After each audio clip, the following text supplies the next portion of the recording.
Hey, you know that guy who just before the green flag keys up his mic and asks, "Anybody got a setup?" Well, this is him. This is Adam, and hey, Adam needs some help. On the other hand, this guy over here, this is Steve. Steve is a solid racer and he knows his way around the garage. Steve's problem is time. With a job and a family, he can't find enough time to build competitive setups and to race as often as he likes. But as luck would have it, Steve knows a secret. He lets the Majors Garage crew chiefs do the setup work, so he can focus on the racing.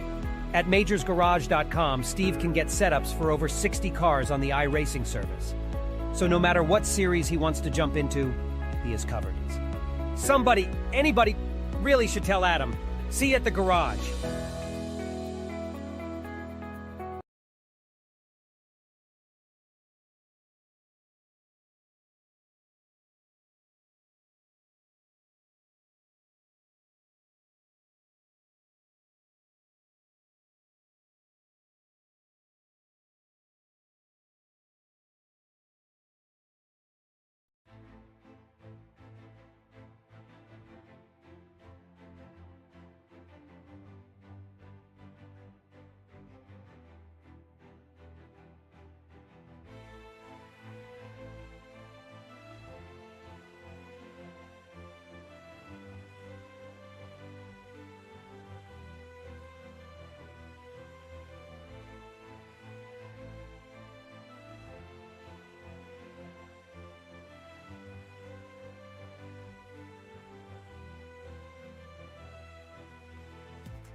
iRacing's special event calendar stands apart from the rest.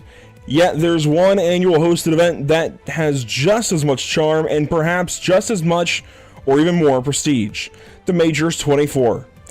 Here we are in year 13, ready to go from the French countryside in what's been dubbed Zeus Revenge. Welcome to Pit Stop TV and the virtual Le Mans France. My name is Edgar Cardinale IV with Zach Lindgren alongside. We're starting this broadcast about 12 hours earlier, well, 10 hours earlier than most broadcasts start here on the platform. It is an early morning here on the East Coast, and we're just getting everything turned on and ready to go for 24 hours of action. Of course, we'll catch 12 hours here on Pit Stop TV, 6 now, 6 tomorrow morning. Thanks for joining us. Today's coverage from Le Mans is brought to you by the Majors Series, Majors Garage, and Whiplash SimCams.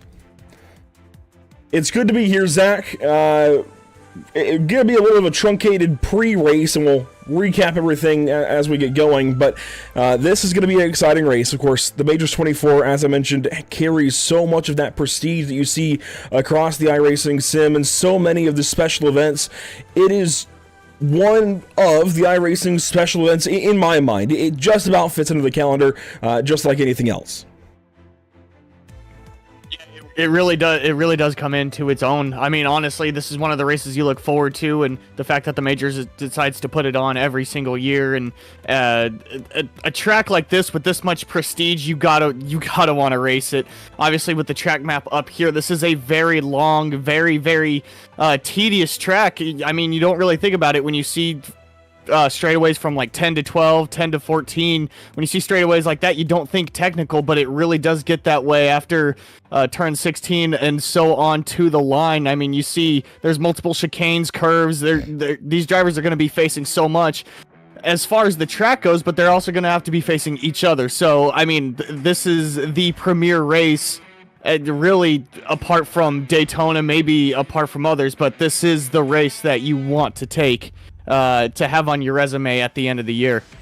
It's going to be a quick roll through the grid, pick out your favorite team and whatnot. Let's go by. So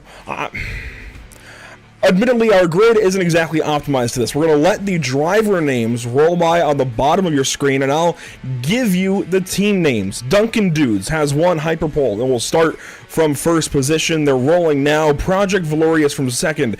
Team DWR in third. Samsung Canon Esports in fourth. Vesta Sport Green from fifth. North Sim Racing GTP Yellow from sixth. Then Simatic Sensations in seventh. Satellite Racing Galaxy in eighth. DG Racing ninth. Fast Repair Motorsport GTP in 10th. That is your Hypercar top 10. Let's drop down to your LMP2 top 10. Samantha Tan Racing, World of Racing. They will start from first. Then Focus Racing, Aztec Racing, Beast Push Rod Racing. From the fourth spot in LMP2. From fifth, it'll be Beta Frost 888, then Fury Sim Sport Blue in sixth, Hello Twitch in seventh, Toretto's Tuna Tune-Ups from the eighth spot, Three Oceans Racing from ninth, and North Sim Racing P217 Gold will start from 10th in LMP2. Down in GT3, and we'll go through all of these team names at some point in these 12 hours of coverage. You've got Aerokinetics Green rolling off first in GT3, then Team Unknown 403. Evolution Racing Team 99 from third, Mac Racing from fourth, Undercut Racing Team Red from fifth, Orion Race Team 444 from sixth, Venari Racing from seventh, Core Motorsports from eighth, Orbit Drop Bear Saturn from ninth, and Beckar Antler Win Arrier from the 10th spot. There you see your hypercar field rolling around to the Ford chicanes. Let's quickly visit your Whiplash SimCam's race details. This is a 24-hour, 1,440-minute race, unlimited tires, 100% fuel, and open setup, one fast fix, and it's all about to start now with virtual safety cars on the way and single file restarts. Zach, here we go.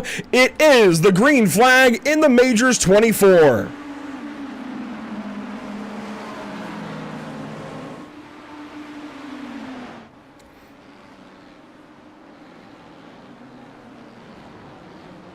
Your hypercar is down and away and through the Dunlop chicane nicely. Now LMP2 is coming across the line to begin their 24-hour race, and it's a smaller field in LMP2. It's nice and orderly, single file already. GT3 gonna rub some elbows though through that Dunlop chicane. I guarantee you, we're gonna have some Maccas side by side.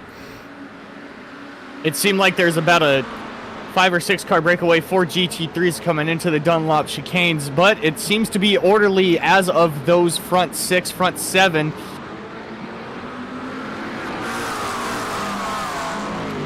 I was over here guaranteeing you'd see side by side in the first couple of quarters. I don't see it in GT3. None of those teams were side by side, but we do have hypercars going at it down the Mulsanne Straight. And this is about when the drafting, when the arrow starts taking effect. You see some drivers kind of jostling already for position, maybe trying to gain as much as they can with the cars crowded up as much as they are right now. Maybe a few positions gained as of the first straight, but right now everything seems to be kind of orderly fashion. Let's get that scoring pylon up on the left side of your screen as we roll down the Mulsanne chicane for the very first time through that first chicane, that Le Mans chicane, into the Daytona chicane. Here we go. Side by side, maybe with Aerokinetics Red. That's the number 3 machine. They're on the left side of your screen. That black and yellow car is BRT. That's Basic Ollie's team. They're going to put the pass now on the straightaway on the exit of the Daytona chicane. They make that pass back. Now Echelon Simsport Hypercar comes back as your leaders pull away. Duncan Dudes and Patrick Thompson with the race leading car 74. These are your hypercars. Let's drop back to LMP2. It seems like LMP2 right now is really kind of spread out. We see second and third here, kind of the closest battle, it seems, as of right now, Beta Frost and Toretta and Tuna. So everything's just kind of, everybody just trying to warm up their tires. They're trying to understand where their car is on cold tires. As we come back to GT3 here, same thing, kind of orderly fashion. Everybody trying to get an understanding of where their car is at the start of this race. Vernari Racing just got passed up by Orbit Drop Bear Saturn. That was Bradley Ratu behind the wheel of the Orbit Drop Bear Saturn machine. Vernari Racing red. Alexander Bichel dropping back to the 8th position. They're going to go at it now into the Mulsanne corner, side by side for here. We've got a couple of Macas side by side anyways. Core Motorsports drops back, and at the back end of the Hypercar field, some battling as well. Let's go back up to Hypercar before we hit the Porsche curves. Race leader in a BMW, Duncan Dudes, through the Porsche curves. I love this part of racetrack, Zach. It gets no better than this. I mean, it's so narrow through this part, Andrew. It really is. This part of the track is so high speed. You've got to be able to place your car exactly where you want to. As you can see, there's really only 2 lanes to it as we come back here to the LMP2s. But this is a really, really harsh part of the track to try to make any kind of pass. You've got to keep momentum through here. Here go the LMP2, the Dallara P217s rolling through the Porsche curves for the first time as a full cohesive. Right on the edge of grip, especially with cold tires. These guys really struggling, and we have to watch the GT3s battle with this for the first time. Cold tires for them. They just had that big update a few weeks ago for the iRacing build, and they're now flying into the Porsche curves with full confidence in their teams, their engineers, their setups, that they can handle these couple of corners. High speed, low grip, relying on every bit of aero and mechanical downforce they can, as we have completed the first lap of racing up in the hypercar category. We'll go up to Duncan Dudes, car 74. They're already through Tetra Rouge, and this is your lead team right now. Going to be Duncan Dudes with Patrick Thompson behind the wheel at the moment.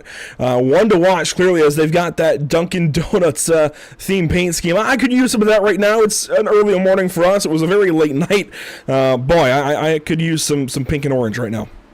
Oh, absolutely. A little bit of coffee to spruce up the morning, get yourself going. I'm definitely right there with you. If you put it in order, let me know. But no, these guys are definitely already kind of showing what their car is made of as of right now. On cold tires, we gotta have to wait to see what happens when the tires start to warm up, when the track starts to get to its optimal temperature, or when the drivers start to get to their optimal confidence level. But as of right now, everybody just kind of, like we stated earlier, kind of lining it out, trying to get an understanding of what their car needs, tires need, the heat buildup in the tires, and so on and so forth. So everybody right now just kind of minding their P's and Q's, not really forcing anything. Then again, there's 24 hours of racing to go through, so there's not really any need to force anything within the first 6 minutes of the race.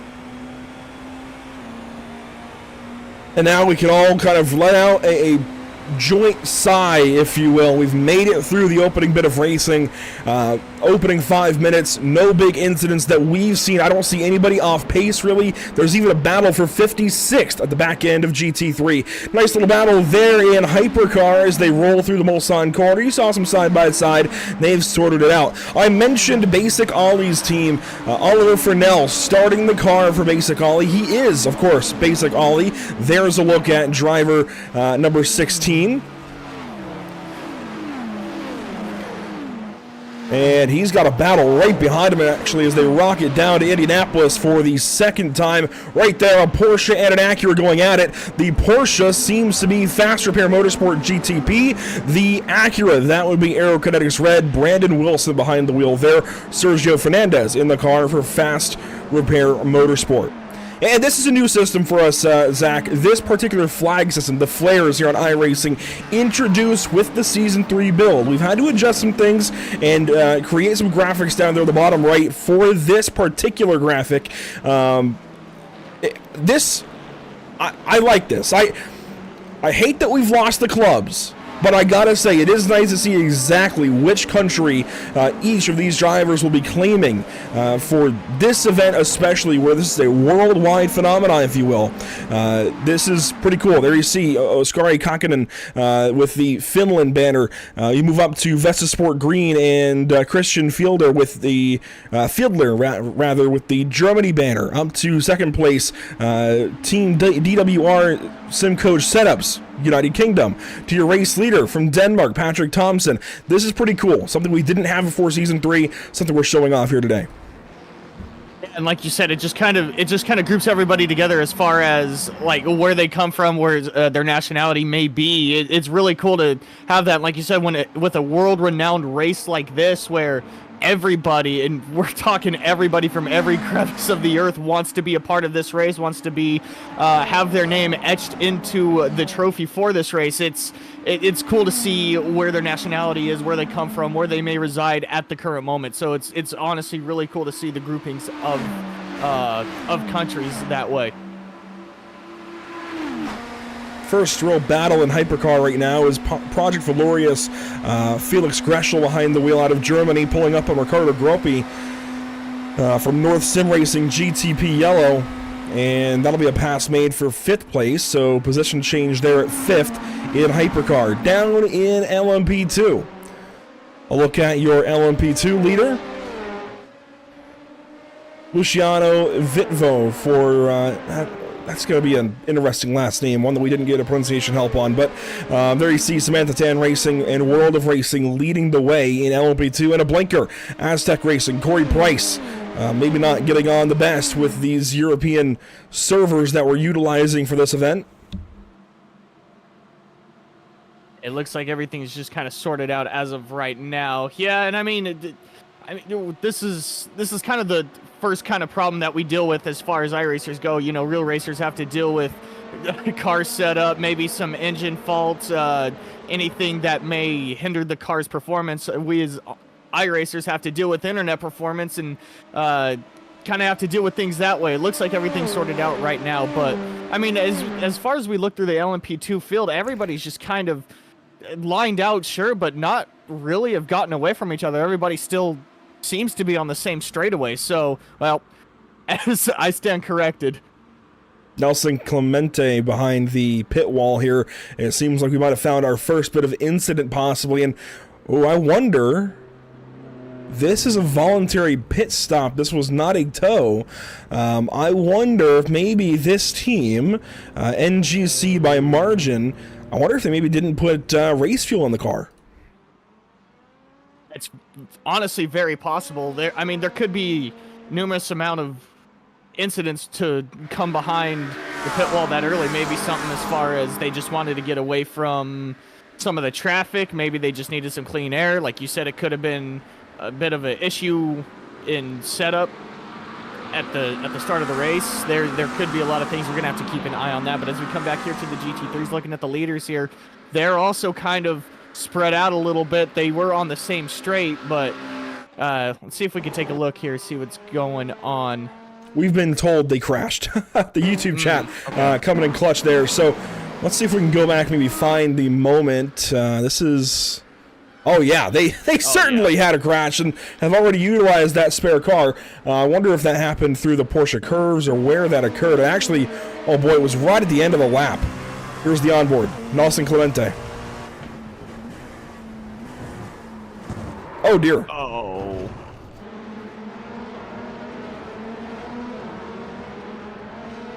One more look at things.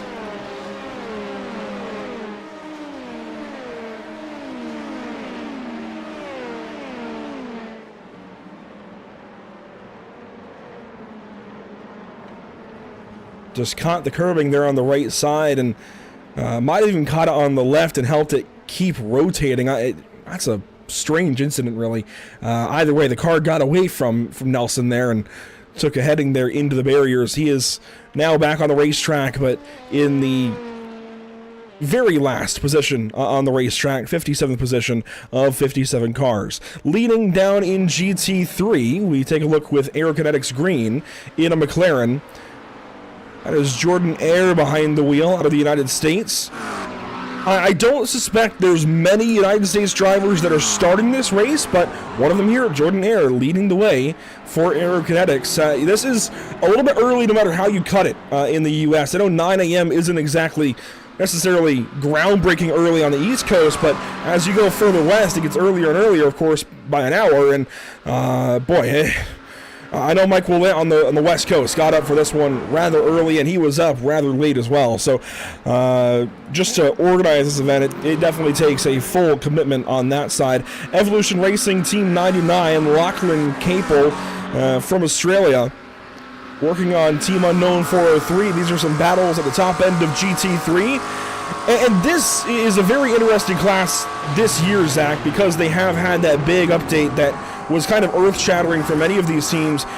Right back to the drawing board in setups. We got some trouble in the background. Marco Massetti turned around out of the Ford chicanes. It seems like he'll get back going okay, so we'll get back on here. Setup's completely reset, brand new tires. That's a lot to adjust to in just a couple weeks. It really is, especially when we kind of documented it through the 2.4 about how that race was kind of going to be a warm-up for the 24. Some drivers were in the 2.4 to get an understanding of what the car needs, of what they need for a setup, and then when the update comes out for the GT3s, all that right out the window. A pretty much brand new setup has to go into the car, a brand new understanding, a new way to drive it. So, I mean, right now for the GT3 class, with it being as calm as they are right now, again, probably just more so making sure that they have everything crossed, all their T's dotted, or T's crossed, I's dotted. So, I mean, like you said, it's a little early, but for the GT3, everything seems to be relatively mellow right now for them. Maybe just kind of getting an understanding of what they need.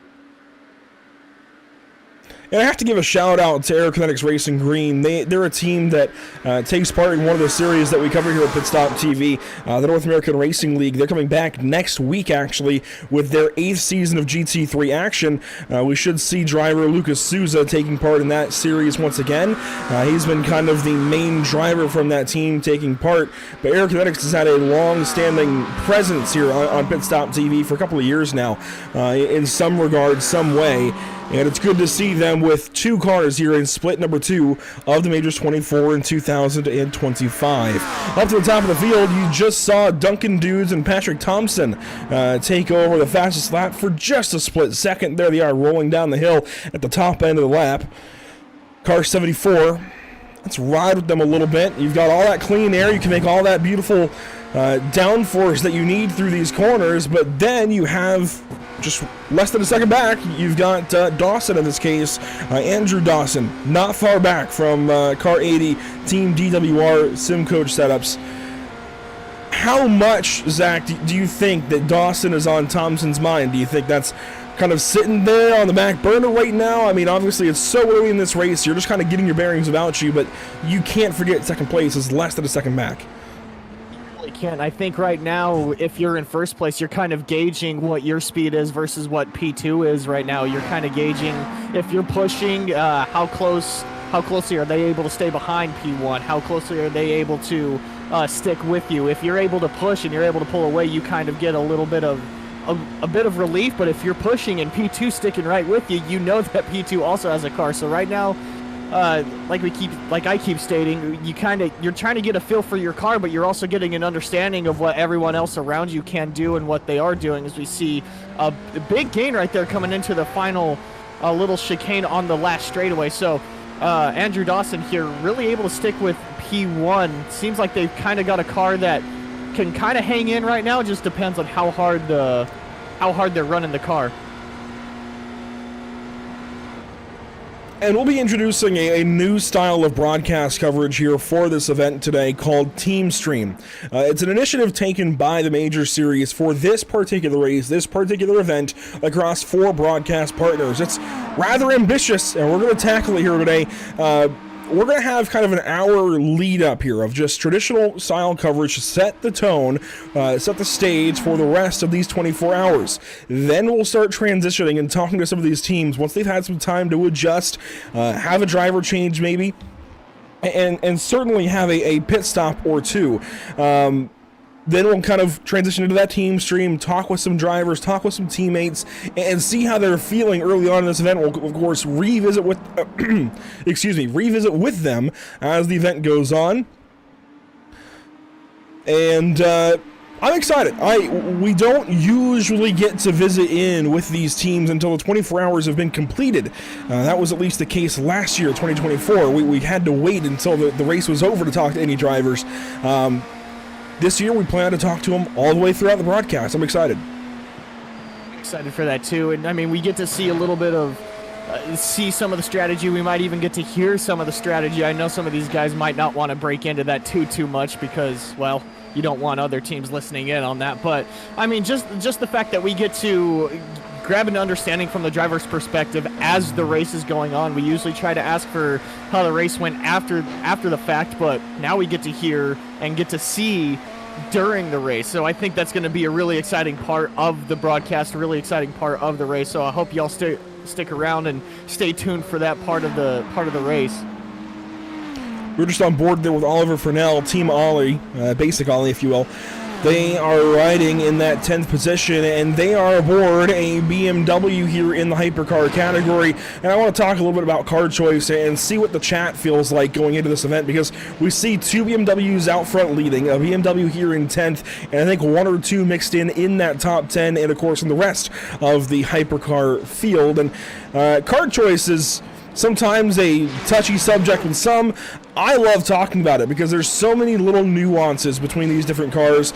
They are all built to, meet the same regulations, but you do have cars that are built to meet GTP standards for IMSA racing in the United States mostly, and teams that are cars rather that are built to meet hypercar regulations across the pond for worldwide racing in WEC, and they have slightly different platforms, slightly different drivetrains, but they each meet the same homologations.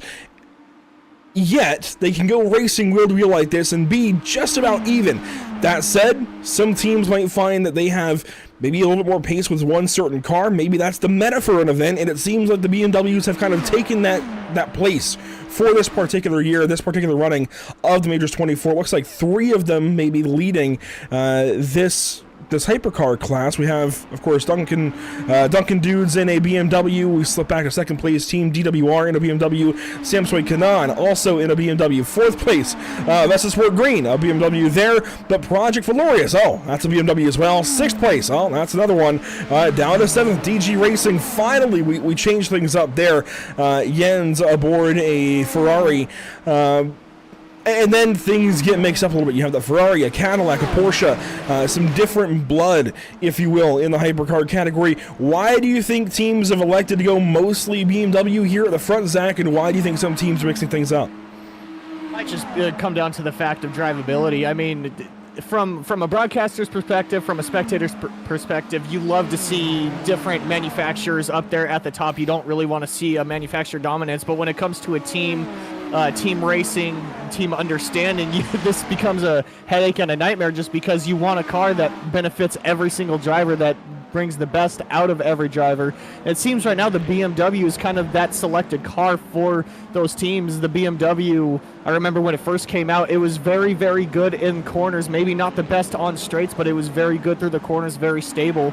And it seems like that's kind of where we've gone with this race as of right now. It seems like the BMW, through the more technical parts of the track, seems to be kind of the car to be in as of right now. But again, like I said, or like you were saying, every car has their own little nuance, has their own kind of personality, if you will, when it comes to how you drive it. A little bit of a wiggle from the Ferrari there coming into the Porsche chicane. So I mean, it's really cool to see as far as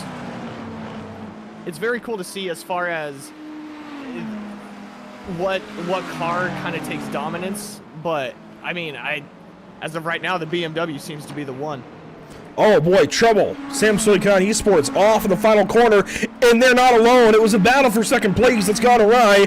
Team DWR off in the gravel, and we're covering now in that number 80. Let's take a look back, of course, on our Pitstop TV replay and see what's just occurred, battling for second position here. This is a big deal up in hypercar category. They're spread well apart. This seems like maybe a mistake out of Team DWR has happened. Andrew Dawson behind the wheel out of the UK. And, he got a ton of curb. Oh, wow, and then Samsoy Kanan. Separate incidents. Yeah. Oscari just went straight off the racetrack there, and we'll take a look back for this Finn's mistake here in the final couple of corners of that lap. Bunch of curbing on the left, so they each just grabbed too much curbing, one on the left, one on the right. and second and third completely change hands. It's that quickly, but I mean, if you want a problem, you want it to happen in the early parts of the race. I mean, with grabbing the curbing like that, you're obviously throwing grip off your, one half of your car still has grip to the pavement, the other half is in the air. So it looked like that's what happened to both of the cars. Just too much grip on one side, not enough grip on the other, and the car took. Bit of a battle starting at the head of GT3, and I use the term battle somewhat loosely because it's so early. We may just see these teams sit and fuel save and try to mutually benefit one another, but you do see Team Unknown, Igor Murtasov, leading in GT3 currently. Evolution Racing Team, that's who we're on board with. Lachlan Keeples actually lost the race lead at the front end of... Actually, no, they passed Aerokinetics, didn't they? Jordan Air was leading. So Jordan Air's had some kind of moment and fallen 3 seconds back. These two have taken over first and second, rather. I'll correct myself. And Team Unknown, Evolution Racing, they're both in McLaren. So continuing that car choice conversation, McLaren's dominating GT3 at the top end of these splits. But then you have more diversity throughout the rest of the field as we take a look at the first two cars in GT3 racing. Move on through the Porsche curves here on this particular lap. Lap 7 of an expected 410. It seems like the McLaren has been the fastest and most sensible option for many teams, but I've also seen a lot of drivers complaining that it's a beast to handle in the rain, and that's their topic, Zach. We've got topic after topic, talking point after talking point. The rains will come at some point during this race. It was a very heavily contested point at different times throughout the lead up to this event, but there will be rain. We know that. This is dubbed Zeus Revenge because we're going to see some heavy rain at some point. So you've got to take a car that you can handle in the rain as well as, boy, it's a lot of McLarens back here in GT3. Yeah, I mean, this is a very, very long line of GT3s as we come a little bit to the further back of the GT3s, excuse me.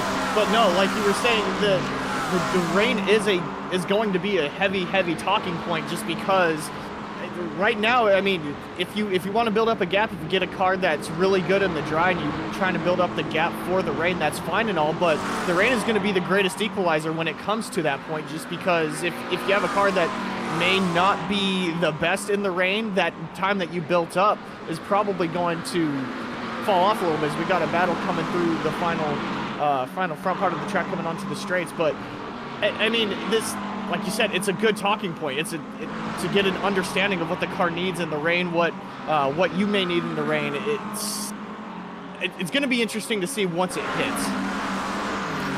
And oh dear, we talked about the Basic Ollie team, BRT. They have had something go wrong. Here's the replay, and I'm curious, is this a moment on the racetrack, or is this a connection issue for Oliver Fresnel? He had connection here, leaving Ardage, but they have dropped to 21st in Hypercar, and it is showing him off of the racetrack in some capacity. This was to the inside, I believe, of Satellite Racing Group into the Porsche curves. I'm a little bit concerned. I'm almost more concerned that it's a connection issue and not a crash. Yeah, it's kind of what it's looking like it's going to shape up to be. I mean, he was battling with the car in front, but it doesn't really seem like the battle was going on too heavy. Let's see. I mean, we have seen multiple cars have trouble right here through the final chicane, so maybe an issue. As far as race-wise, doesn't look like it, so... man, the more and more we watch... Right there. Yeah. Oh my gosh, that was right before the lap came complete too, so they're not going to get credit for that lap. That is really going to hurt Team BRT and set them back significantly. Tom Griggs has got behind the wheel, and they'll salvage... They will just stay ahead of LMP2 as Project Valoris now is in trouble. Uh-oh, that's a precarious place for a hypercar that is out of what looks to be... Oh, that's the Mulsanne corner. I think I caught the back end of it on my sim. It looked like they had a bit of a tangle up with the GT3. Couldn't grab a number, but let's see what happens here coming into the Mulsanne. That was something I wanted to cover. Oh my gosh, yeah, you see the hypercars tangling with all the GT3s. 3 wide, that doesn't work. Yeah. Oh my goodness, massive, massive shunt there. That was not just Project Valoris, but a black and red McLaren as well down in GT3. Let's slow this down when they come to us. Made some contact, and they just shifted. And that middle car gets away okay, it looks like, but not so much the case for this machine. Alexander Bichel out of Germany. That is going to be Venari Racing Red. Oh my goodness, this is not what we wanted to see early in this race, but you know what? This brings us to another segue, Zach. We could see cautions for cause, which is oh so rare in sim endurance racing, at least in iRacing, because the cautions aren't quite optimized yet. We will see virtual safety cars throughout this event, at least a couple, possibly saved for the rain portion, possibly not. Incidents like this could trip the race control to have to throw a yellow. In this case, these cars were pretty well off the racetrack when it happened, but this is one of those kinds of incidents that could trip a full course if needed. I mean, we'll keep an eye on that as the race goes on, but I mean, with a long line of GT3s like this, obviously the GTPs, the hypercars trying to get everything that they can, trying to clear these GT3s so they don't get held up. And while, man, that's just a bad break for both the GT3 and the GTP there. It's just one of those things right there where you're trying to gain as much time as possible. You don't want to lose on any position around you, and it's just a bad break for those guys all around. But if not used already, they do have that spare car ready for them. Oh my goodness. As we see another incident. More carnage up here as classes come together for the first time at Le Mans. This is Orbit Drop Bear Mars in trouble. Now it seems relatively minor for them in regards to the massive shunt we just saw down in the Mulsanne corner, but this is going to be a long reconnaissance lap for car 692. That's a fair bit of damage. That car is askew, and I don't mean Oliver. That is not good. And I mean, if you want something to happen where you have to limp your car around, you want it right before the pit stop. That'd be the most ideal, but like you said, this is going to be a long lap for them. Let's see what happens here. Again, intermixed with the GT3s, trying to keep as much time as possible. Oh man, coming through first part of the track, everything seems to be clean as of right now. Oh dear. Oh.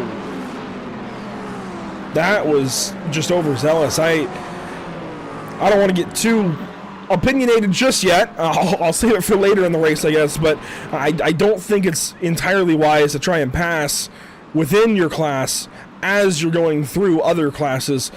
It seems a little overzealous from that BMW.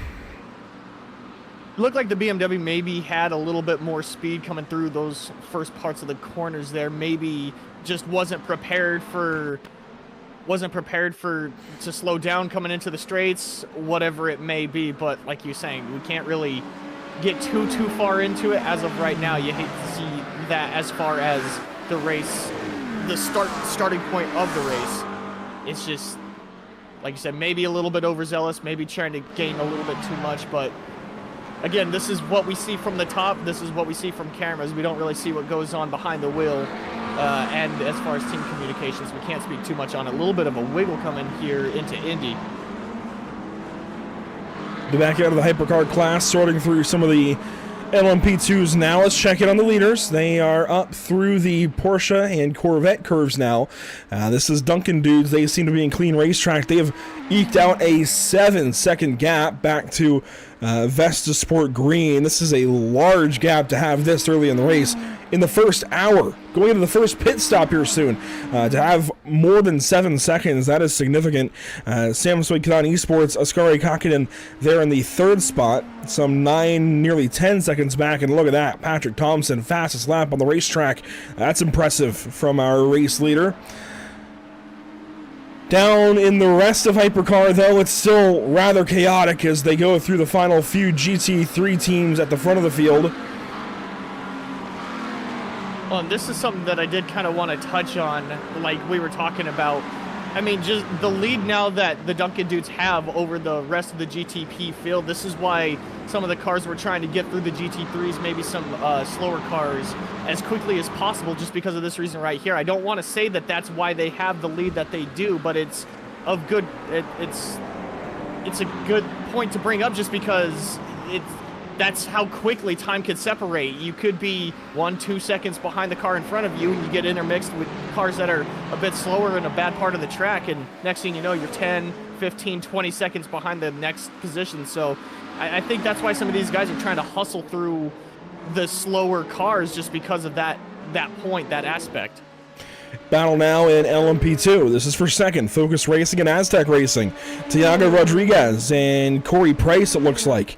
Behind the wheels, Corey Price out of the Netherlands. Tiago Rodriguez in the Focus Racing machine out of Portugal. He'll take the spot back into the Porsche curves and hang on to second place for now, but Aztec Racing looking to take that spot away. Here's an onboard look with them in their Dallara P217. Aztec was just kind of showing them, hey, we have speed too.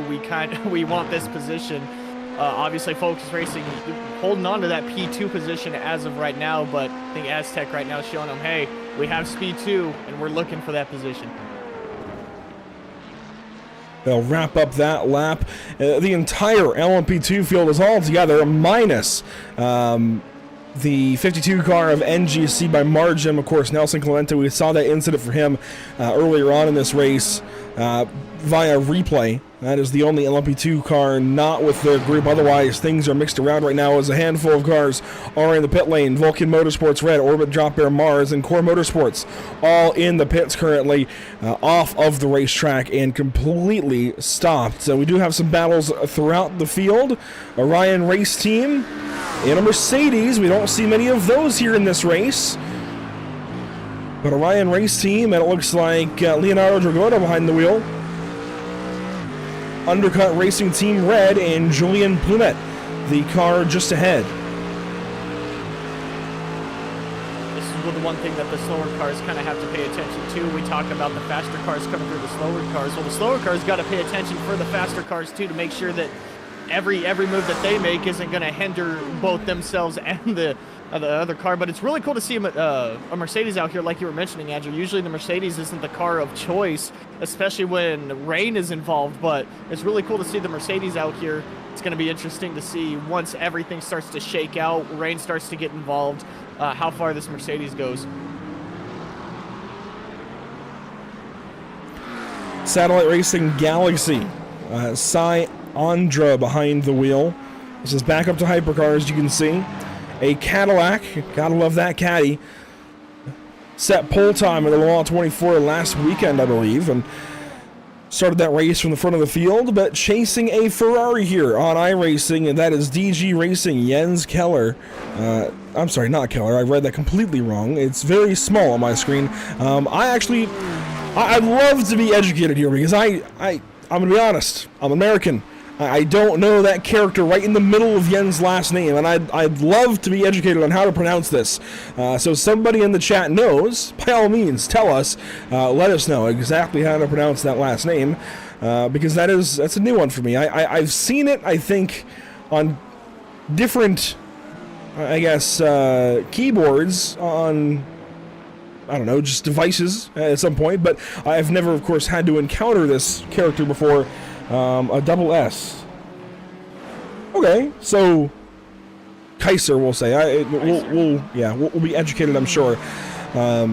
We appreciate, obviously, any help you can give us as far as pronunciation. If we are pronouncing your last name wrong, by all means, let us know. We want to correct that before too long. This is a look at 7th and 8th down in Hypercar.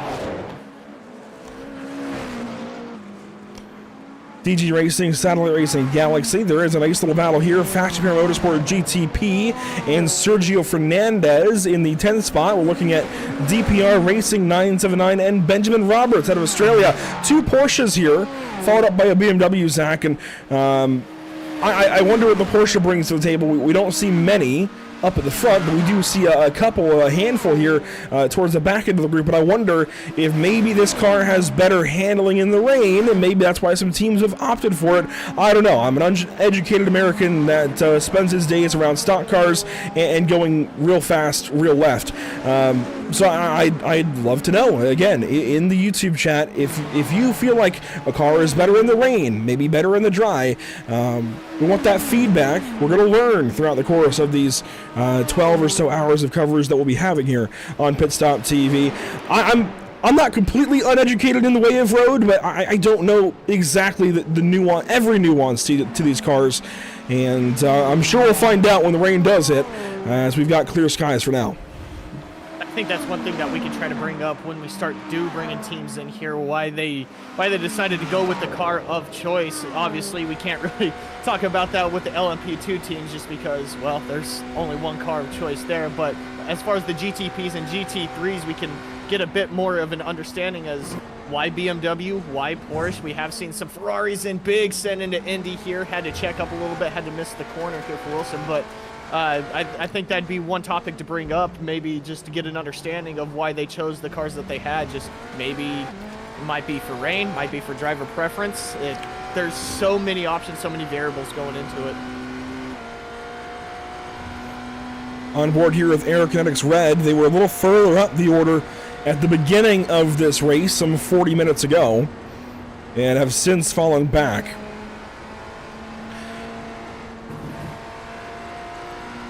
And I don't really see an issue as far as, like, obviously you want to keep the furthest position that you can up on the grid as much as you can, but I mean, we still have over 23 hours worth of racing. So we see the 78 team here sitting on pit road, B Nash, pit lane, maybe scheduled stop here for Momentum Motorsports. This could be a scheduled stop to come in slightly early, as Andrew Dawson will go purple there, a 3:34.41. This is slightly early for LMP2, but not out of the realm of reality, I'd say, as the 717 actually goes fast. So that's IFR Esports. Let's visit them briefly. Hang on, that's the wrong team. Here we go. The ATVO timing screen gets a little bit buggy with this many cars, but here is that car that's just gone fastest. Casper, again, a name a last name that is a little foreign to me, but IFR Esports, 717, very quick lap just then as the clouds will finally take over. We've had clear skies to this point, and Zach, this is a great time to break out a brand new and still in development a little bit weather graphic that we've never used before. Traditionally, we had a much more simplistic and streamlined weather graphic, but obviously this is kind of forcing us to change things a little bit and adapt with the times, and we've added a few things. So you see the ambient and track temps as usual, 86.5 degrees in the air and 108 on track, a very toasty afternoon here in the French countryside. You do now see mostly cloudy, and we'll bring up the radar as this event goes on as well. Mostly cloudy, and the wind is picking up 11 miles per hour out of the south, and look at that humidity value, Zach. It's still very low, but it's not zero. It is starting to climb. As that starts to climb, the cars are going to be acting a little bit differently. I mean, that's something, like you said, that we got to keep an eye on as the race progresses, especially when the rain starts to close in. It's that humidity value, that the moisture in the air, not only on the track but in the air. So as that humidity starts to climb, the cars will start to change. Some cars will go to the front, some cars will kind of fade off. Hopefully, and maybe, just depending on how strong their setup is for both rain, humidity, and dry. So that's something that we got to keep our eye on as we go forward. Let's take a look at here at Fury Sim Sport. Max Doladen here in P17, the 53. Yeah, splits were finalized last night as, oh boy, every LMP2 has just pitted. Yeah, so I kind of figured it was coming up soon when we saw that number 78 car pit, Momentum Motorsport. Like I said, it seemed just a hair early, but not outside the realm of possibility, and this is why every LMP2 car has just pitted, and the entire field on the pit lane right now, aside from the cars that have already pitted, those being Aztec Racing, Hello Twitch, North Sim Racing, and NGC Margam's got to come around and pit here very soon, and there goes the class leader, Samantha Tan Racing, still Luciano Vitvo behind the wheel. Again, a Scandinavian name that's going to get the best of me. I'm going to give it a decent shot there, but Luciano at least behind the wheel out of the Netherlands, still leading in LMP2 with their first pit stop complete. We, of course, then expect the hypercars to follow. Yep, there we go. Perfect timing there. The hypercars will make their way down to the pit lane, and there is Duncan Dudes in the pit lane leading the charge. This is a good thing to know, Andrew, as far as time on track and how long it takes for them to come into pits, as we see pretty much every single hypercar coming down pit road. About 45 minutes it seems like they could be out there on track before they have to come into pit, so that's something that we're going to have to keep an eye on. It's a little less than 45 minutes, so as the race progresses, as it starts to get closer and closer towards the end of the race, we're going to have to see if any car that maybe hadn't pit within that 45-minute window, what kind of strategy they're trying to pull. But as of right now, it seems like every GTP is on the same page as far as pit-wise. Yeah, every hypercar has come in on this lap, and there's a few stragglers in the back end that have yet to come around to pit entry. But so far, every single hypercar just pitted at the exact same time. You don't even get that kind of synchronized pit stops in NASCAR usually. It takes a lot to coordinate that kind of a synchronized pit. As here comes the BRT basic hauling machine around to the pit entry. We expect them to actually go beyond the pits because they did have that moment. So they actually likely will, they'll stay out here and continue racing because they're on that alternate strategy now. And there has been a change for the race lead, actually. I'm surprised by this. I'm actually reeling now because I just said every hypercar just pitted, but clearly that's not the case because we have three that are actually now leading. Fast Repair Motorsport GTP, DPR Racing 979, and DLR SimLab Orange have just seemingly taken over hypercar, and I'm actually surprised as to how they've done it. But let's take a look at the manufacturer, Zach. That might give us a clue. So it's a Porsche for Sergio Fernandez and Fast Repair. It's a Porsche here for Benjamin Roberts. Are you seeing a theme? It is a Cadillac, actually, surprisingly, for Mathis. We're here from the Netherlands in DLR SimLab.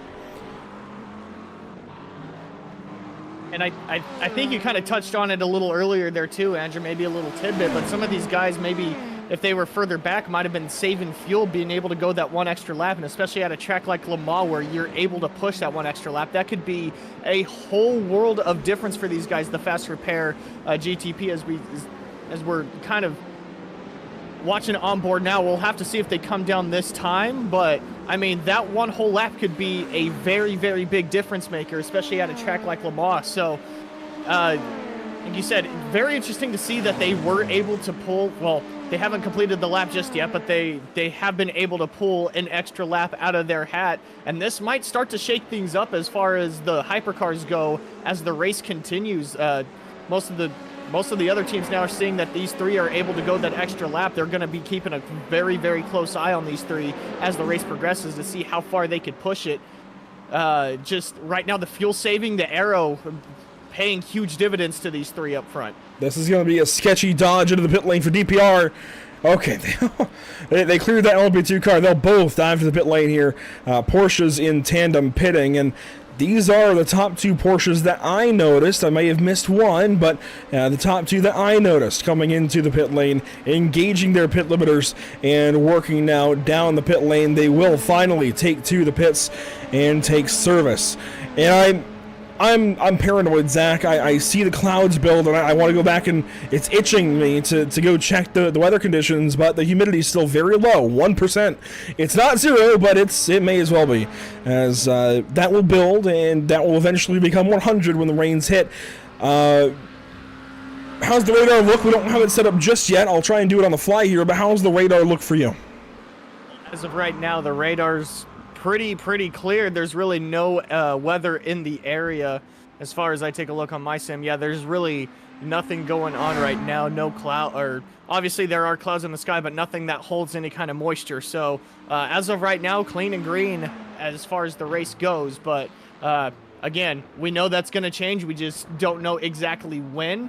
And I think paranoid is a good way to keep it, Andrew, just because if we're paranoid up here, the drivers on track are paranoid about it. So it's a good thing to keep an eye on as the race progresses. We're going to see that percentage start to climb slowly higher and higher as the race goes on, as we're back up here to the Duncan dudes who took over the race lead because of the 3 up front pitting. Duncan dudes now pretty much all alone on the track. There's really no one around them as far as the cameras can see.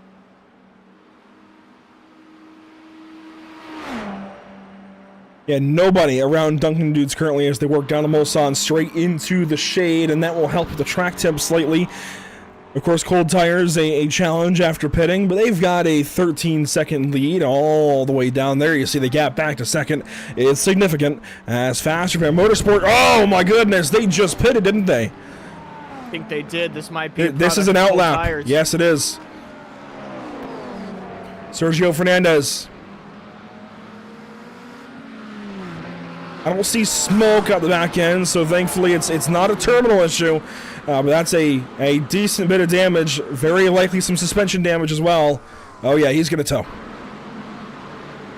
Yeah, that would be a long walk back around the track. Let's see what happens here to the 45. Like we were talking about, might be a product of cold tires, might be trying to push it just a little bit too hard on the tires. Ooh, big wiggle from the car in front, but nothing out of the ordinary. It happens here in the S's, which is the first place that's going to cut you out. Downforce, relied on here. High downforce sweepers. Just gassed it up and right around. And that actually, I think, is less an issue of cold tires and more an issue of the boost kicking in, I think, right? Or the... I think it's just a little bit of both. I mean, I think the boost did kick in and the tires not up to temp yet, not fully gripped up just because of that boost kicking in. Just couldn't take the power given to the car and it whipped right around. That's been a primary issue once the GTPs had this new tire build kick into the cars. It's that the back end pretty much trying to lead the car, and I think that's obviously what we just saw there. The back end tried to take over the car, and Fernandez and that team now has to pretty much regroup now. Still a lot of racing left, but a bit of a setback for that team. I'm still waking up, but I guess I wonder, is that boost from the turbo, or is that what? Why can't I put my tongue on it? The hybrid system. Is it a hybrid system kicking in once he goes to power there? Regardless, it's wheel spin of some sort. That wasn't just a cold tire issue, because it was very clear he got back to power, and that's when the car came around on him. But regardless, it was too much power to the wheels for that car to handle at that point in time, and he went right around. Here's two BMWs fighting 4th and 5th. North Sim Racing GTP Yellow and Team DWR. Of course, they were second for a significant chunk of this opening run, and have fallen back now to 5th position. Of course, they had that mistake earlier right through there, and here's a nice little fight. 3 cars in a row, passing a couple of GT3s. DG Racing in that neon Ferrari's pitting. Oh. I'm kind of surprised by this. I don't know if this is damage stop, a scheduled stop. I mean, if it's a scheduled stop, I'm amazed they went as far as they did, but kind of confused by this one. I wonder... This is not a scheduled stop, but I'm hurriedly searching through the Majors Discord to find the protest channel. I wonder, because were they not involved in an incident earlier? Or, no, they're probably pitting for that damage on the left side, aren't they? Oh, yep, they were involved with the 45 there when he lost it. Probably damage on the left side, making sure that their car is as clean as possible. And I think this is a really good move, if I'm being honest with you, just because it's so early in the race. You have plenty of time to recover from any kind of incident, any kind of wreckage. So I think this is a really good move. It gets them out of harm's way as far as traffic goes. So I think this is a really good move by the 73 here.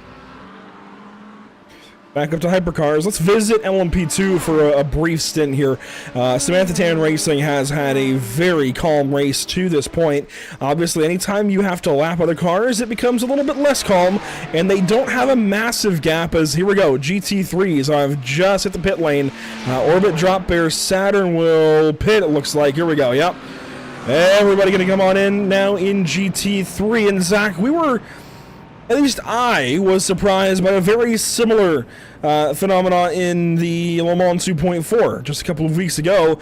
Many of the GT3 teams pitting a little bit early. In my time of road racing on the sim, I've always entrusted kind of the hour rule that GT3 can go about an hour. But as we've found out here, these guys tend to go a little bit shorter than an hour, and you're seeing Aerokinetics roll off the pit lane there first, followed by, that's going to be Mac Racing, and then a Mercedes, that's a Ryan Race Team.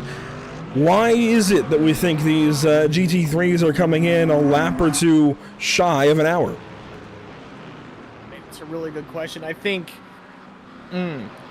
I can't really say too much on it, just because of the fact of when we were kind of documenting it in a 2.4, that was more of a sprint race compared to what we have here, just because obviously you only have 2.5 hours, a little less than 2.5 hours to complete the entirety of the race, where here we have 24. But I would have thought we'd see all GT3s pushing it to the absolute limit for that first stop, but obviously not. So I don't really have an answer as far as why we're seeing this for the GT3s. As of right now, I'm sure it'll start to unfold more and more, and the picture will become clearer once the race gets a little deeper into the meat and potatoes of it. But as of right now, I'm kind of with you. I'm surprised to see them coming in as early as they are. Usually, like you said, they force that hour, but coming in almost 10 minutes before that first hour is up, that's very, very short for the GT3s.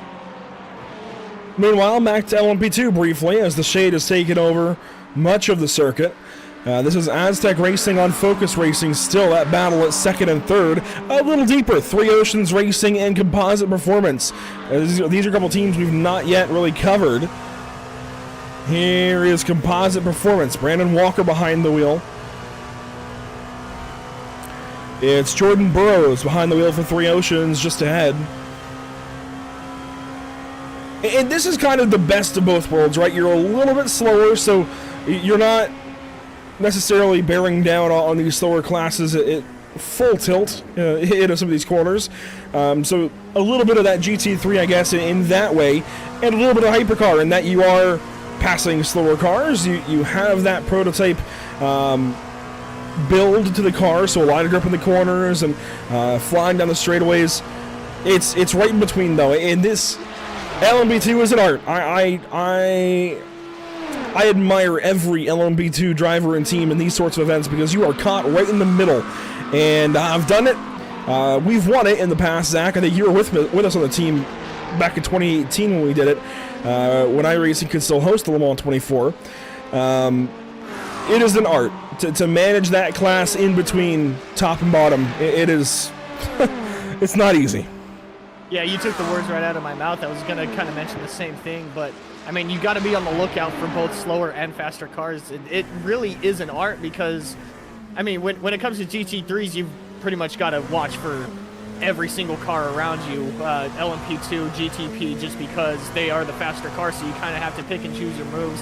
GT3, same thing for GTP. You kind of have to pick and choose your moves, where LMP2, you're kind of forced into moves, and you can't really do too much because you are that middle class. There's cars faster and cars slower, so if you do have to make a move, or if you want to make a move, you've got to make sure that every box is checked as far as the move that you want to make. And big send here into Indy. But I mean, like you said, this is the best of both worlds, but you also get the edge of both worlds as far as being the middle car, both the slower and the faster car. watching on still from Composite Performance. Let's move up to that car just ahead. This is going to be Jordan Burroughs and Three Ocean Racing. And there they go through some GT3 traffic. It's always hairy when you're, again, caught right in between, especially entering a corner like that. Golly, that's impressive stuff. And more GT3s are headed in. Undercut Racing Team Red leaving the pit lane, and Hyperion Racing leaving the pit lane. Australia-wide Racing Blue caught in the pits here for just a moment.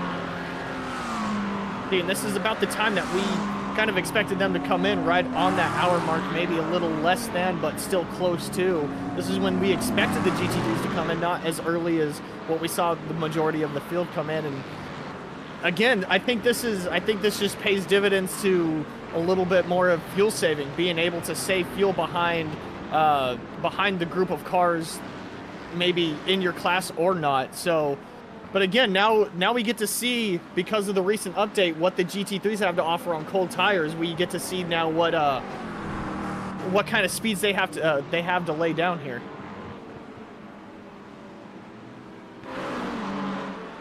So they head back out on the racetrack, and we reform the GT3 lead.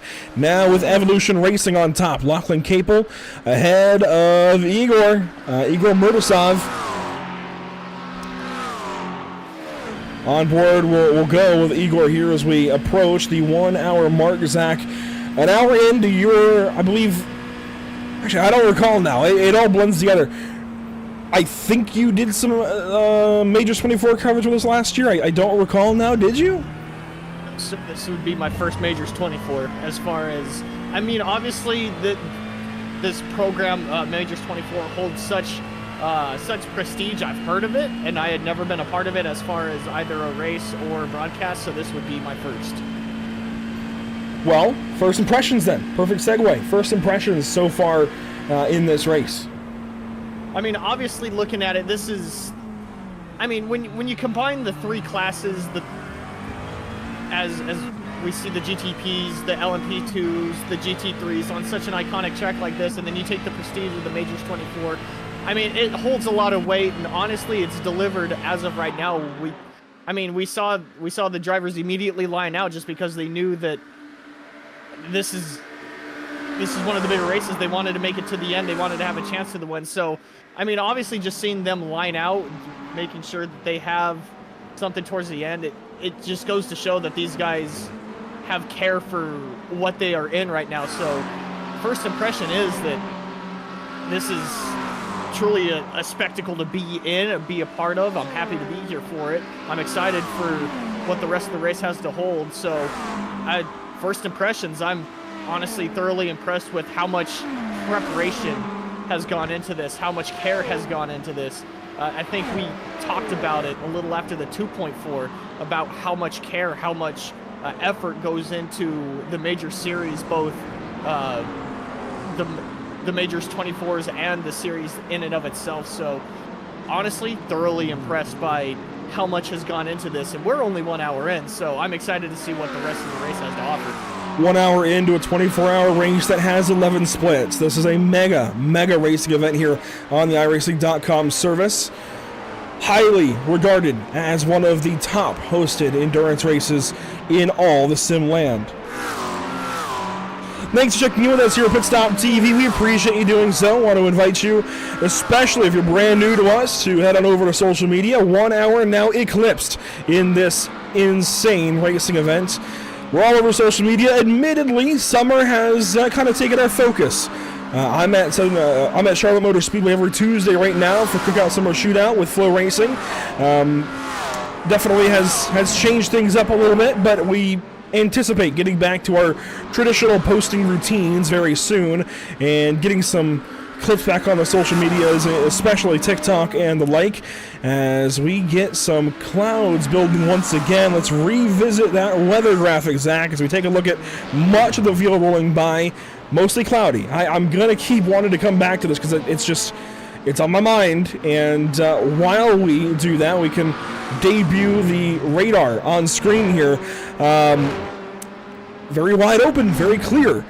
and nothing really around the racetrack, Zach. But considering this is the way we're doing this, to break the fourth wall down for a moment, because when you're in the iRacing sim like this and you have the UI hidden, you can't access the radar. So Zach, if you would please, uncheck that zoom checkbox and see, is there anything building around the racetrack?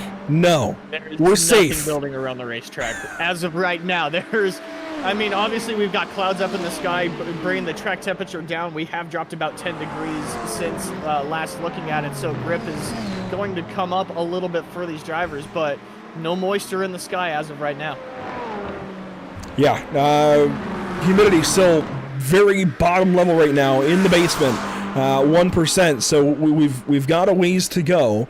But this is a look at your Cody Williams design race weather at the moment, as the leader, Duncan Dudes, continues to just snake through this field.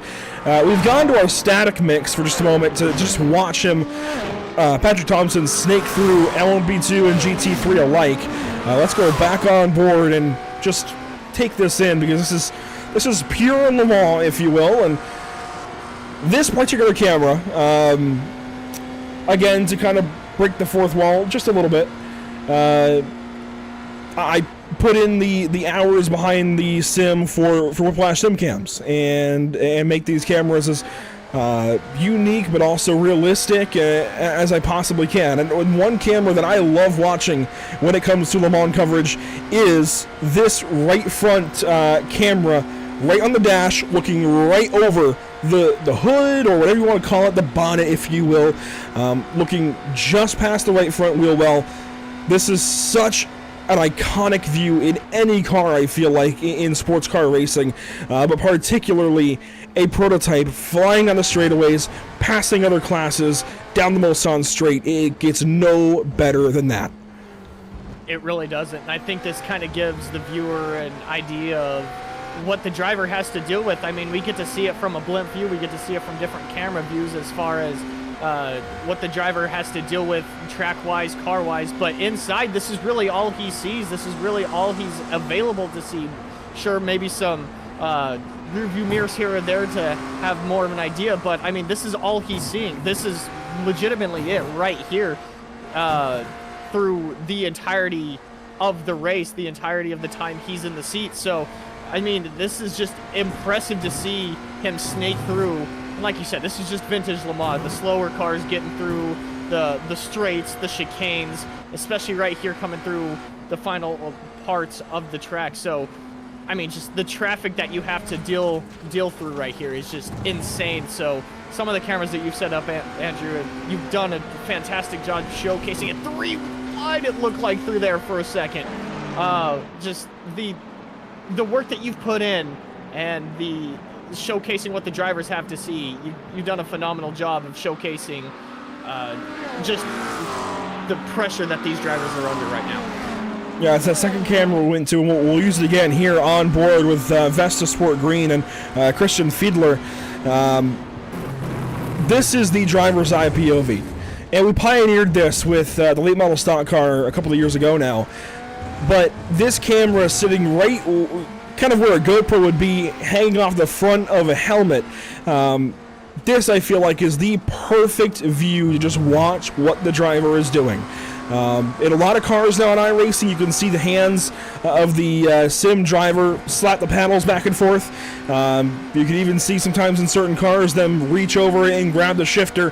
So iRacing's working on that and making that experience even better. But you can always see the shift lights, the dash there on the wheel, the other buttons around the cockpit, the limited view in the cockpit as well, because a lot of drivers will have that FOV just tight enough where the A-pillars on each side is going to block their peripheral, and that is even that much more challenging. They aren't able to see out the left side or right side unless they have 3 monitors or maybe a VR headset. So limited view, everything in front of them, high speed. It's incredible what these drivers are able to do.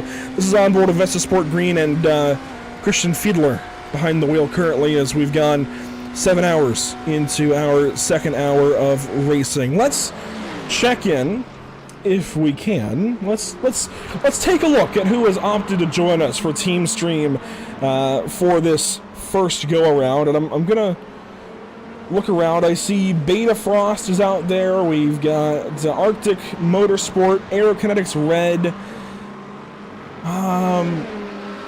So as I list off these team names, by all means, feel obliged in the YouTube chat to let us know, hey, that's the team I'm here for. That's the team I want you guys to talk to. That kind of thing. As I list these names off, because we're still learning who these guys are, and we will be for the course of 12 hours of coverage, 24 hours of racing. So if a name sticks out to you and you're watching on YouTube, this is the time to get them first up in this Team Stream idea, pioneered by the Major Series.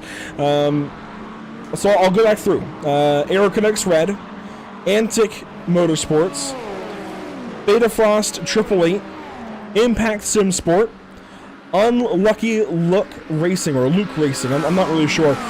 Those are the teams that are currently opted in to this Team Stream idea and able for us to visit with. So if one of those teams sticks out to you that maybe you want us to talk to first, this is your time to shine, I suppose, as we revisit second and third here in Hypercar, and we'll move around the field a little bit while we wait on your answers. But we actually have a great battle in GT3 that we've almost been neglecting here, Zach. Let's flip back to them. Team Unknown 403, Aerokinetics, and Evolution Racing just got caught out by a couple of prototypes. Well, racing gods give it, the racing gods take it. Right now, you're just kind of weathering the storm, so to say, right now. If these guys right here kind of back behind 3 GTPs, but I mean, if the GTPs are passing you, then that means they got to pass the cars in front. Looks like they're going to right here into the final chicanes, which might slow them up. So racing gods give it, racing gods take it. The big checkup for these guys. They're still kind of intermingled right here. They're able to rebuild that time that they lost in the chicanes or in the curves because of it. So I mean, that's just one of the give and take that you have as a slower car in the GT3. You've got to give to the faster cars, and doing so may lose you time, but knowing so that there's also a good chance that it's going to lose time for the guys in front of you as well. I find it difficult to really call this a fight right now in GT3, but technically I think it would be. They're just trying to fight through the traffic as well, because this is chaotic. You've got 2 faster classes intermingling, trying to pass you, and those faster classes are ruthless. You know this, Zach. Everybody knows this in endurance racing. Prototypes are ruthless, especially here at Le Mans. They get a little bit overzealous. There they go, 3 wide, a hypercar there on the right, an LB2 there on the left, and there they go, 3 wide ahead again. I mean, this is pure endurance racing. 57 cars on track. They all want to go as fast as possible. Here's the move for the race lead in GT3. Aerokinetics on the right, driver's right, 3 wide into the chicane. What a move! That was mid-Jordan air.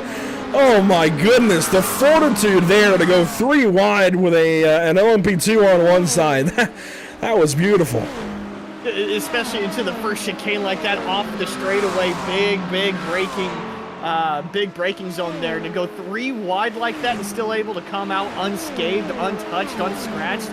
I mean, obviously, your competitor's still going to be right on your bumper, but, I mean, the fact that you're able to pull it off, I mean, kudos to everyone for being able to have an understanding of what the situation was all around them to get through that part of the track, that part of the situation unscathed. But, I mean, that was such a big move by the Aerokinetic green team there to go in 3 wide like that. LMP2 faster class on the absolute outside. One heck of a move. All right, let's flip into Team Stream here and try this out. You'll be learning along with us exactly how this is going to work for the duration of this broadcast. So, Zach, I'll send you down to Unlucky Luke Racing, bottom channel there in TS2, and check in with them briefly, make sure they know we're coming down and going to be listening in.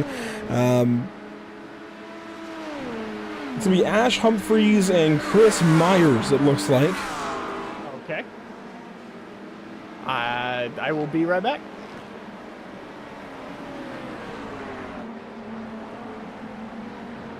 So we'll bump down there. That's going to be Unlucky Luke Racing. That's car 96. Chris currently driving that car. And that's going to be a BMW out of the Netherlands.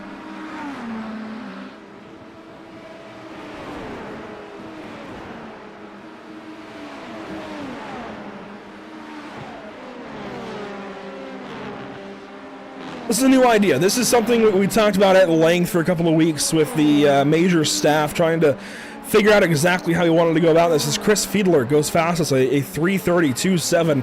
This is showing the temps have come down, the grip is coming up, and let's see, Zach, are we going to move down? Yeah, we're good to go. I told him that we'd be joining them here shortly, so whenever you feel ready to go. Let's drop down.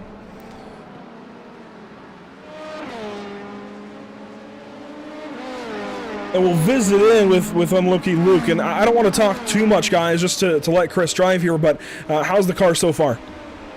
It's pretty good.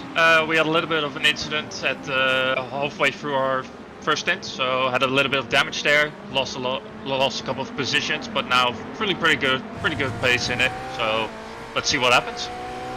Absolutely. Seems like a decent start. You're just about halfway through this hypercar field. Chris, what's this traffic like? Pretty intense sometimes, but it's pretty decent to do. And you're talking while driving through it. Yeah, like completely, like it's nothing. And like knife through butter, easy. We've seen some big sends, some 3 wide passes. Are you going to be one of those cars that's taking those chances this early, or are you more kind of staying back and staying reserved for these opening hours? A bit of both. So a little bit of cutting, a little bit of managing fuel, trying to keep it keeping the tires a bit nice, don't cook them over, and then we'll see what happens. And of course, weather is a topic, of course, for this race. Open skies right now, minus the clouds that are building. Are we at all worried about Zeus' revenge, or are you guys ready to go toe-to-toe with Zeus? Let's bring it on, Zeus. Part of my stint. Let's bring it on, Zeus. I don't mind it. So, Of course you mind it, you're not driving. Pilbeam in the YouTube chat told us to roast Lucas Dirksen, but he's not here. When do we expect Lucas in the car? Well, around, let's say 10. 10 he'll be in the car. So, that's like, what is it? 6 hours in? Okay. Yeah, 6 hours in. Leave Lucas Something alone. like. Yeah. So, well, it's gonna be fun. Just chill driving now, catching up to P11. So let's see if we can overtake them within the next couple of laps. Well, I'll tell you what, we will take a step back. We'll sit in here with you guys. You go back to doing what you're doing. We'll just listen in for a few and maybe come back and talk to you in a couple moments. But good luck. We'll sit back and let you guys do your thing. Thanks, man. And there we go, overtake done. Well, Absolute cinema, Chris. P10 is 8 seconds. 8 seconds. Well, okay. Let's see what we can do with them. His last lapper, 3:34.2. That's gonna be good. 3:37, yeah. You're consistently better on pace than him.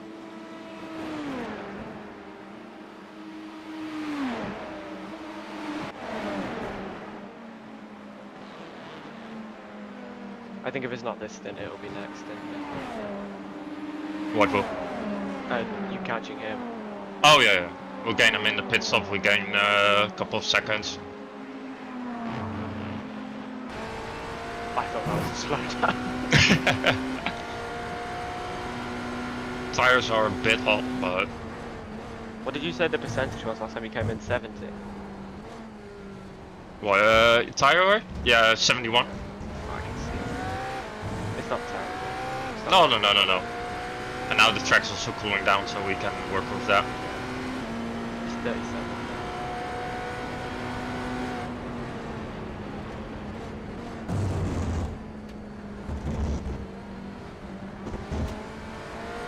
Oh god, so hot.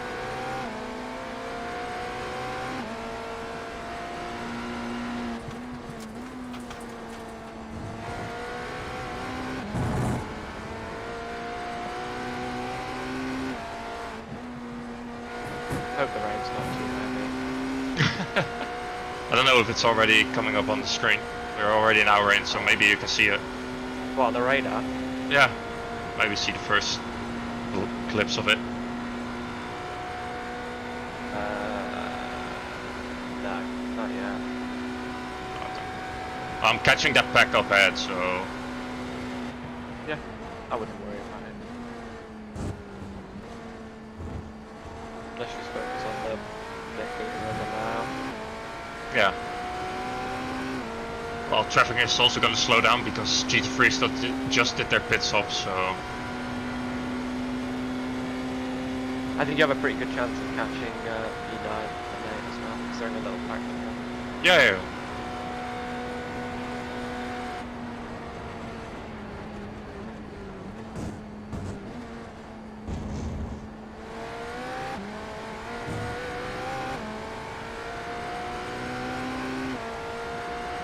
That P2 traffic is just a bit. I don't mind it, but Yeah. They're just so much. They got a better quicker top than speed than the us. corner, yeah. I don't know if that iRacing bot runs them limited like they do in real life, because in real life they have to be limited, otherwise they're too similar in terms of straight yeah, well, in the European Cup they can have they like are. 800. I think it's 700. Something like that. 700. Stupid. Something stupid. They're rapid. I can't wait to drive it on LMU. Oh, look at this graphic. This graphic is mint.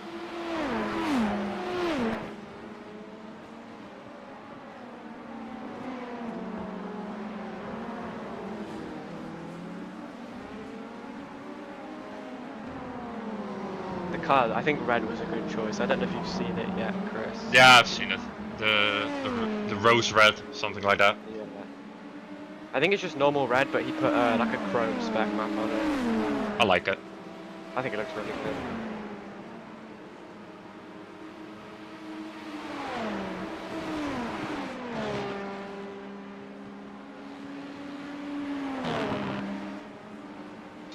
.4 now.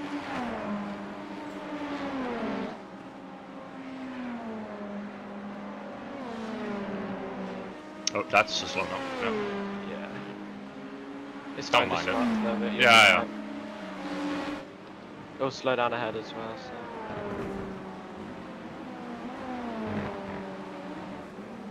They're not terrible here. It's not great, but Already gave in like half a second, a bit more, so.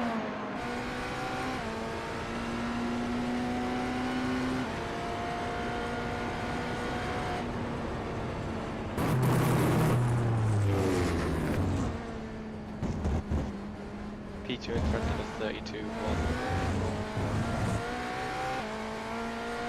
P10 final P2.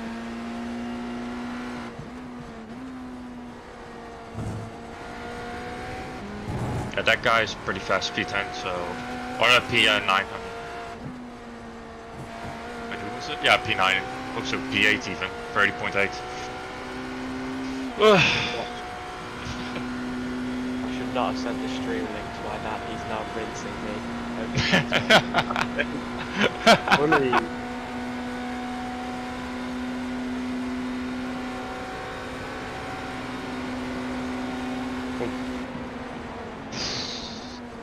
Careful.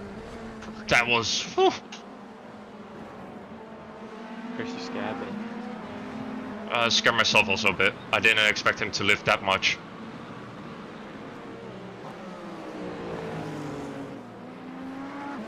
They are so like similar in pace through the corners though, it's kind of crazy. Yeah, like the only way I overtake them is in the acceleration, and then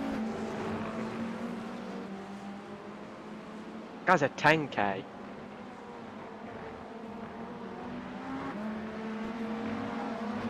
yeah, he's also leading by 5.6 seconds. So No, that's scary. and P3 is a minute already behind. I do not belong here.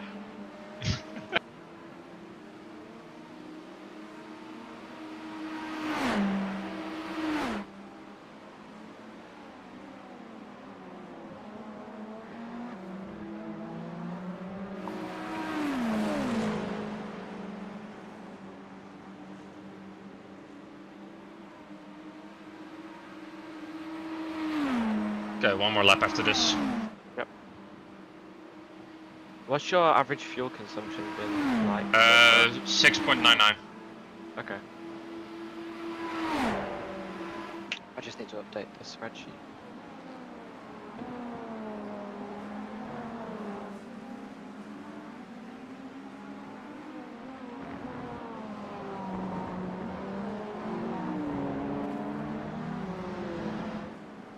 I am wondering how heavy the rain is going to be. Well, we'll see. Let's Ooh, go. I'm starting to see it on the radar now, I think. How bad is it? Oh, it's like literally nothing. It's like an inch of the radar and it keeps flashing. Yeah, okay.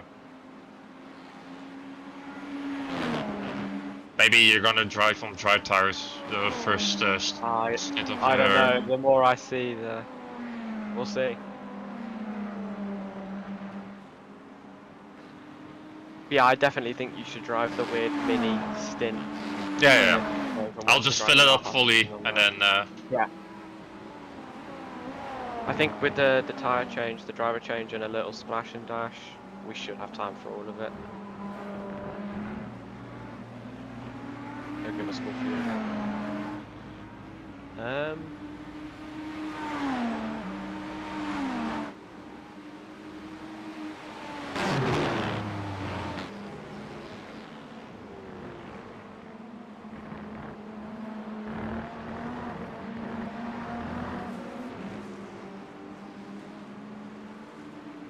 Chris, you are aware that you're on quali deploy, right?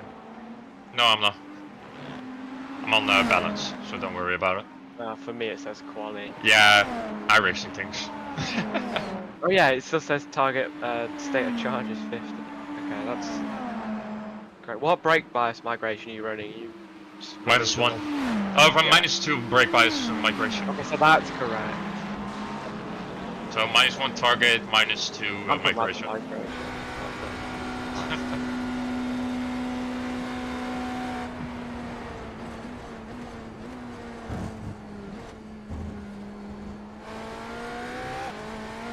His last lap in front of you was a 31. Yeah, but I also have slowdown, so Oh yeah, true. like everyone's pace is now picking up, and I can do the same. So Yeah, hopefully the track cools more and more. I mean, obviously it will when it rains. yeah.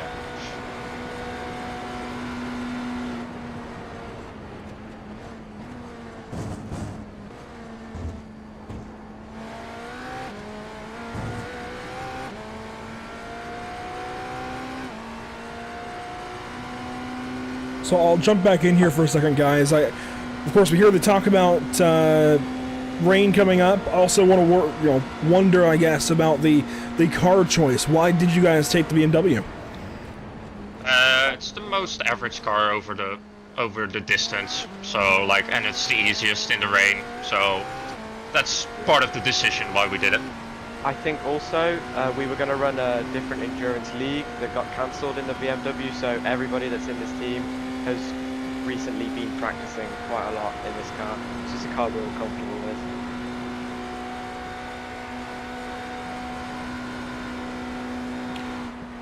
Fair enough. Yeah, we see, I mean, a million BMWs, it feels like, across the different splits. So then, to the rain, we see it starting to encroach and get larger and larger on the left side of the radar, moving in. And we heard you guys talking about it a little bit.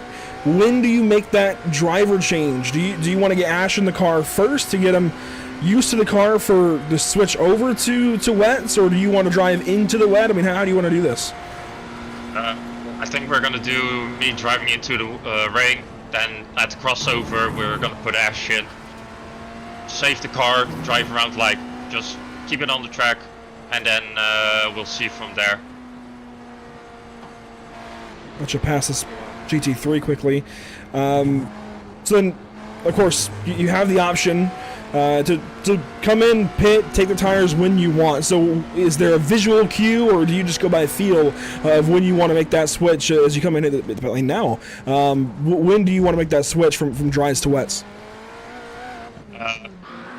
Yeah, on feel, like pretty much on feel. Like when the track, like when I see too much spray coming up and the car just the brake doesn't feel right anymore, then I'm gonna say Ash, it's your turn. Fair enough. Well, guys, we'll let you get to it on this next fuel stint. We really do appreciate the look in with you guys. It's been a lot of fun listening in. We'll circle back around at some point before the end of our first stint of coverage here, and best of luck. Thanks, man. See you around. Thank you. Absolutely, that's Unlucky. Is it Unlucky Luck or Unlucky Luke? Unlucky luck. Unlucky Luck Racing, there you go. We'll move back up to our booth, but good luck, guys. Thanks, man. See you around.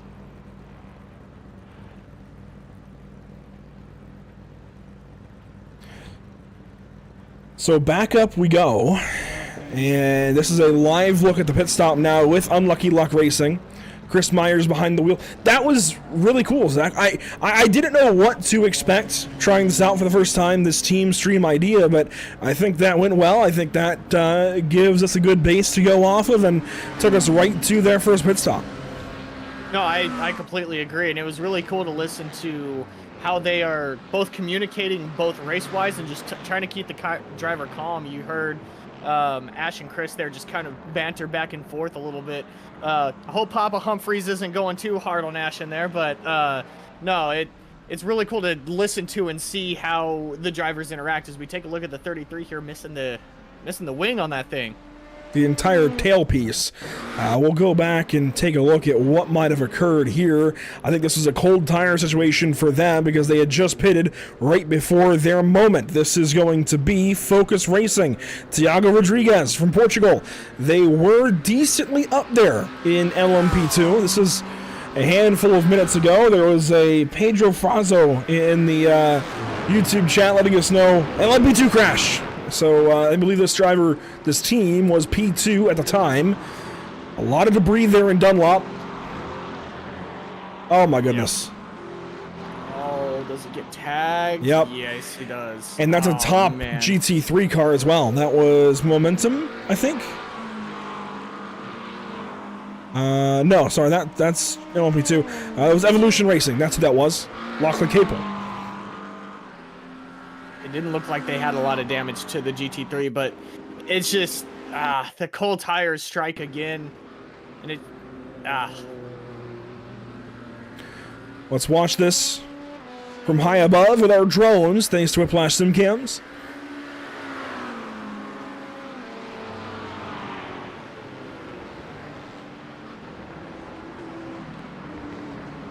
Of course, taking a real ginger there in the first couple of corners, and then we'll go on board because I wonder if that's just a clobbering there. I wonder, of course, these cars are a little less sophisticated than the hypercars, but I wonder if that's getting back to power and some wheel spin for Tiago. Here's the onboard. Yeah. And it might have been some of the dirty track as well. Yeah, I was getting ready to say the same thing. I think it's just a combination: cold tires, dirty track.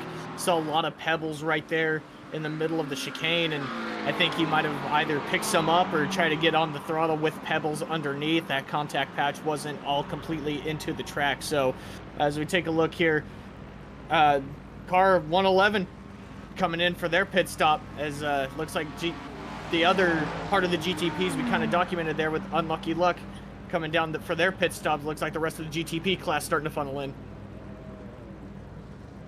So the hypercars making their pit stop here, the second of the day. There's James Glasspool out of Australia. DLR Sim Lab at a Cadillac has gone a little bit longer here.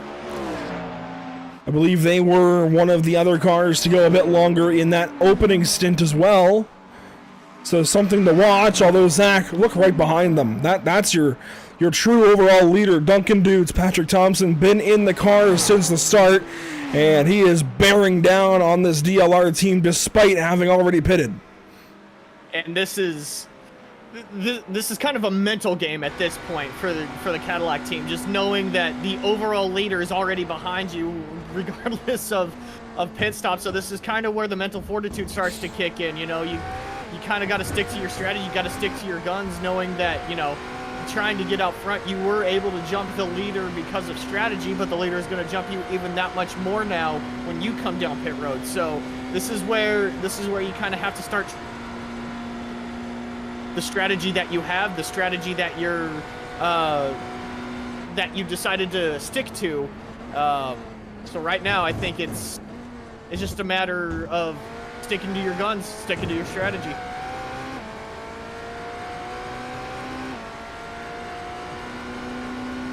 Now, we have our first crew change coming up in about 20 minutes. Zach, you'll be leaving us until the overnight portion for us, beginning at 3 a.m. Eastern, tomorrow morning. First of all, enjoy your day golfing. But Appreciate it. Thank you. we look forward to bringing in Zach Shucker. So we're keeping it with the Zachs here in the morning stint, this first stint of coverage. Zach Shucker and then Zach Murtis will be joining us in this upcoming stint of coverage. And then we also plan to bring in another driver out there in the majors world that is actually not partaking in this event, couldn't get a team together in time, considers himself a GTP driving expert. So hypercar driving expert, has got a decent high I rating. Honestly, based on his I rating, he could have been in this split. 6,400 thereabouts, Class A license, by the name of Nicholas Gessner, I believe. He's got that character again in his name that we were taking a look at earlier and a little bit stumped by, that we learned was kind of a double S. So gonna go with Gessner, we'll say, and we'll find out, I'm sure, when he joins us. But he will be joining us. Yes, in fact, he's changed his name in the Discord server to Nicholas Gessner. So we'll go with that. He'll be joining us at 11 o'clock as well. We'll be having some more team stream coverage at that time. But I'll let you call the shot here, Zach, because you've had a chance to get used to these teams in this opening portion as we take a look at some of the LMP2 battle going on. If you look across the teams that are joining us for split number 2, again, Aerokinetics Red is one, Antic Motorsports, Beta Frost. I mean, where do we go next? Where do we go next? Let's see. I think, I mean, all of these guys, I feel like would be great to jump in. I feel like Lucky Luck was kind of a really good lead-off as to get an understanding of what we need to expect here. I do kind of want to join a team that has 3 people in it to kind of, I mean, with Ash and Chris in there, one driver, one just kind of watching overhead, so just a matter of jumping into a team with multiple people in there to kind of get different feedback from different people. So let's see, let's take a look at Antic, number 993, Antic Motorsports. Tell you what, I think we can fit them in here before we have our crew change. I'll send you down there. We'll check in with them briefly. All right. Right now, we'll check in with some of the other battles on the racetrack that we've missed during this team stream coverage. This is down in LMP2. Composite Performance, Brandon Walker in the 55. Beast Pushrod Racing in the 82 car. This is 7th, 8th, and 9th with Toretto's Tune-Ups. Oskari Heikka in the number 44 there out of Finland. These guys, and Beta Frost 888 is not far back either, so this is the middle to back end of LMP2. We also have a decent battle shaping up in GT3. Orbit Drop Air Saturn here, Bradley Ratu behind the wheel out of Australia. Chasing down Hyperion Racing and Derek Heiberger.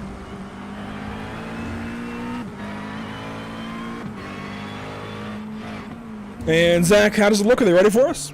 Yeah, they sound ready to go for us. All right, that was down with, you said Antic?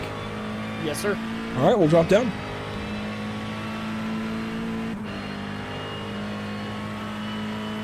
Hello, gentlemen. Antic Motorsports 993. How's the race gone for you guys so far?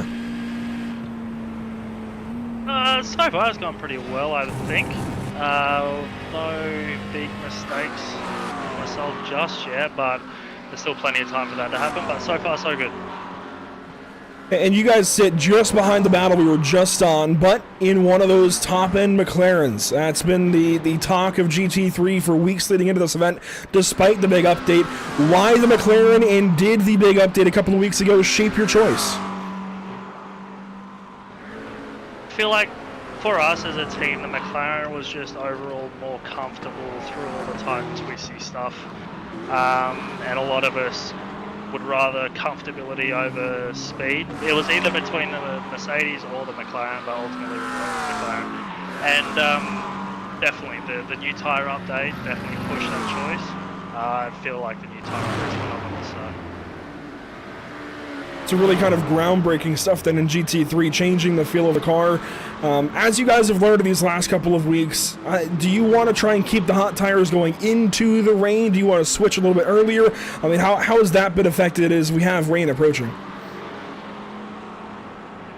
Jeremy, you can take over this one. Yeah. At this point, we're planning to change to new tyres at our next stop and dries. But we'll make a decision in the next couple of laps, but we think it's better just to be on the right tyre at the right time rather than try and guess what it's going to do in 2 or 3 laps after that. And of course, you guys are approaching a pit stop as well. You pitted about, looks like 10 laps ago. So, what was that? 6 minutes or so before the hour mark. And we noticed, in my experience, GT3 racing for however long I've been on the sim now, it's generally been that kind of 60-minute, 1 hour rule-ish. But we saw a lot of you guys pit much earlier. Why is that? I think a lot of the guys weren't doing any fuel saving from what we can see. We were able to save a lap on a couple of them around us, so that was pretty good. But it's difficult to fuel save here and save that extra lap, if you know what I mean. You just lose too much time if you're doing too much saving. So I think we're in hopefully in a sweet spot, and we'll see how we go. And of course, that fuel saving can also be affected by downforce trim. If you have more downforce, obviously you're pushing against the air a little bit harder down the straights, and it can affect your mileage. Is that maybe something to take account? Is that holding you guys back a little bit? Of course, you want to keep the wing on the car for when it does rain. Is that playing into it? Yeah, we're not running min-win. But we're pretty low, so yeah, it does hurt us a little bit with the fuel economy, but hopefully it'll give us that stability when it does get a bit tricky here in 30 minutes time. And are you going to keep Reese in the car? As there's a couple prototypes going by, are you going to keep Reese in the car at this next hour mark or this pit stop, or are you going to switch drivers? We'll be switching drivers. I'll be hopping in the car in a couple of laps. Well, I'll tell you what, guys, we will take an opportunity to sit back and just listen in, go back to as you were. We'll check in with you after the pit stop. Thanks, guys. All right, so we're 15 seconds to the next GTP. Everything's looking good, and obviously those two, we've had one penalty in front of us, so we're up to 9, so keep it up, you're doing good. 3.6 laps. I'll tell you an exact other one. Yep.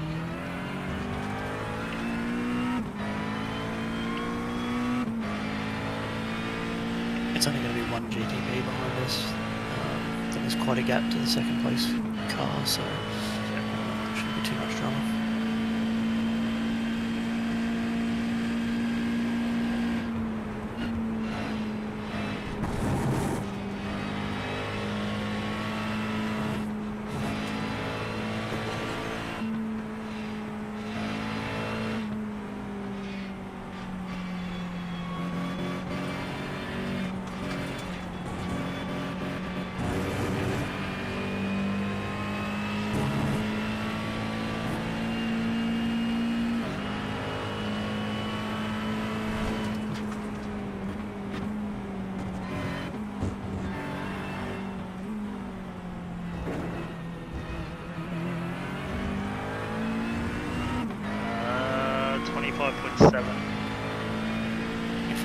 And the GTP is now 5 seconds.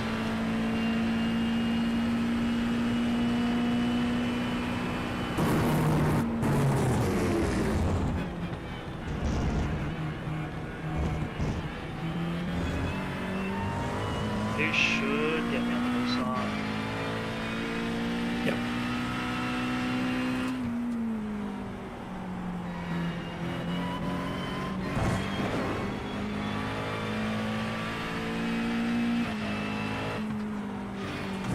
Definitely feel the front going. Yep. The two in front have picked up their pace a little bit now. They're back on pace, so I don't know whatever they were doing. They've sorted that out. I think they were battling a little bit. That's right. I mean, we're just doing us. We're not particularly in a hurry. So plenty of time left.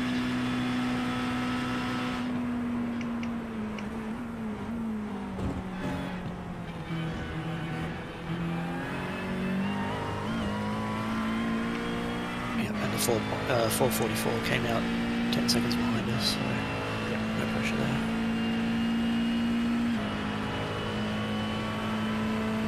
It's just a lovely Sunday drive here in France. Yeah. Well, Sunday for us, I guess it's Saturday game time.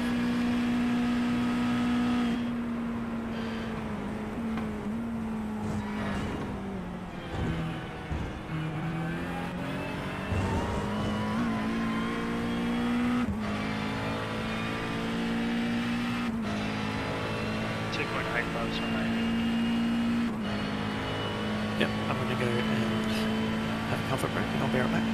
Yeah, you're right.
Back. There's another GTP behind you.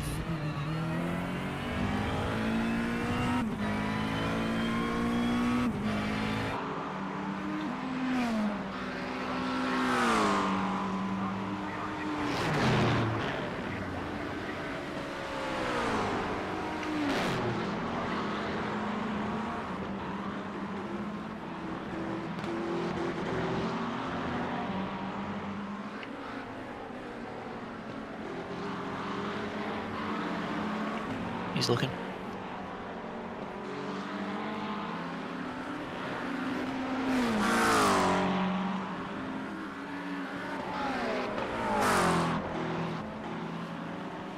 You've got another 5 seconds behind.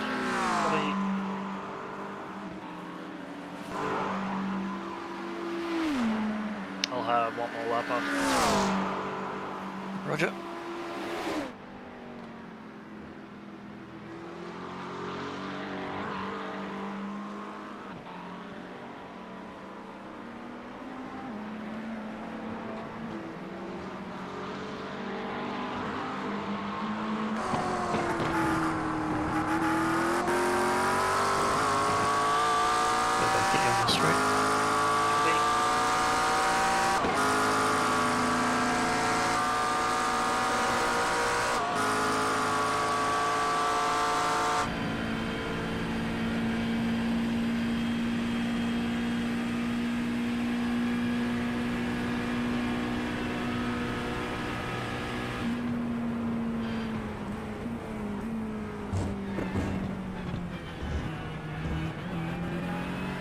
What do you think about only putting in like half fuel?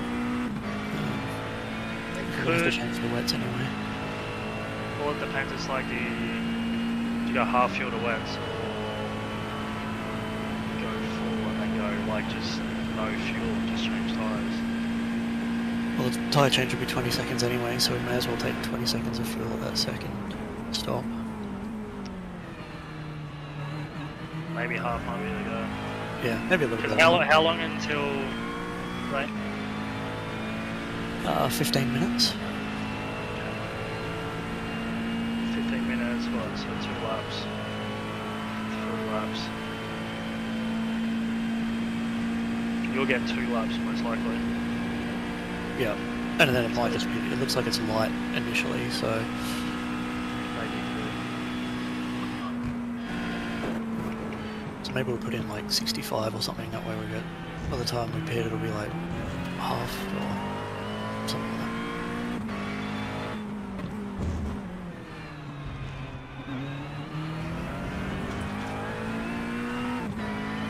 I'm happy with that. Yep, I've set it to 65 for now. And we will change the tyres, they'll be up to temp after 2 laps, so...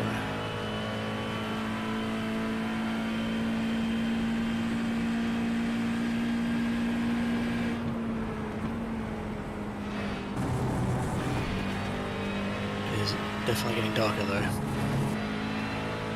Get another GTP.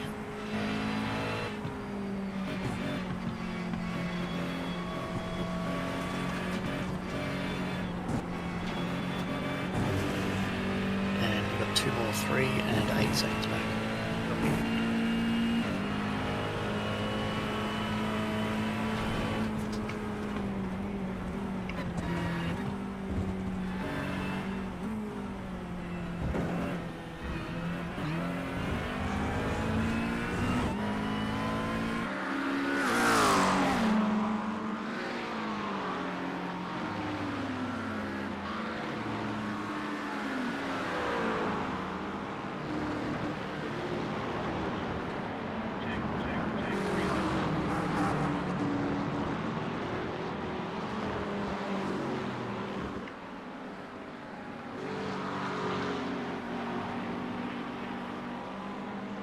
Yep, so the car ahead did the same thing, they did a shorter stop.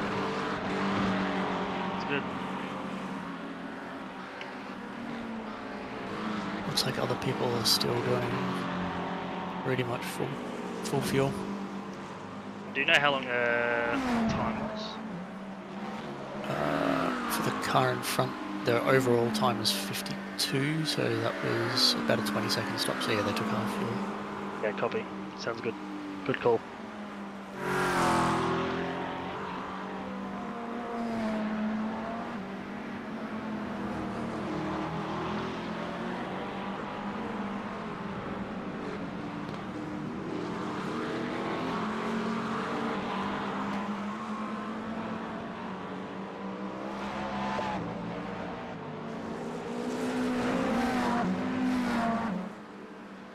That's the guy that stopped there, so he's pretty fast. Yeah. But he might be on cold tyres.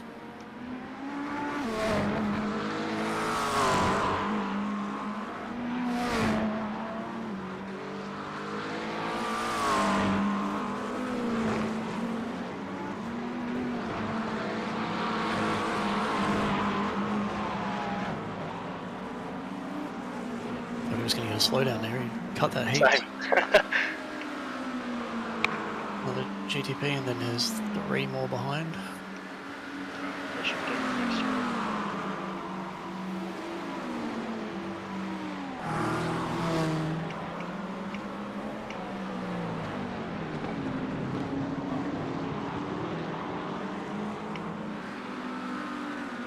These 3 should get me here, and the next one should get me next straight.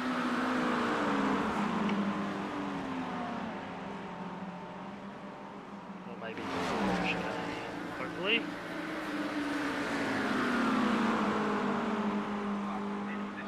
Yeah, he's going to get you.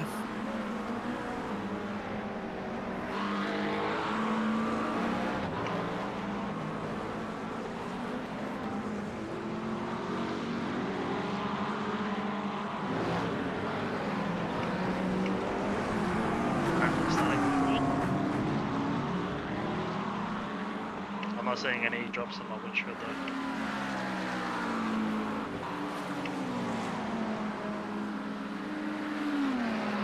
Looks like it'll be around 10. Man, I wonder if we go wets right now. It's a gamble. What do you think? It is raining. I can see it. Yeah, it's raining at push curves.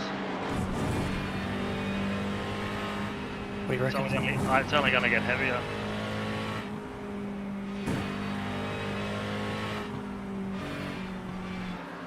I've set it to wet. I don't know, what do you think? I mean, if it doesn't pay off, we got to come back in and pit anyway. Yeah, that's true. Alright, I'll leave it on wet. I'm putting 110 fuel, box.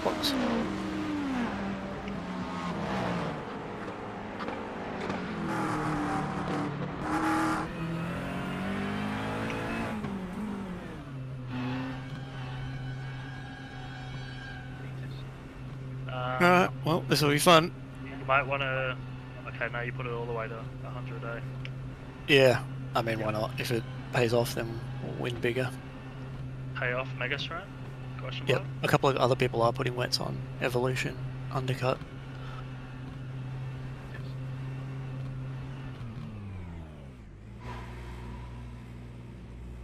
You're in, sir.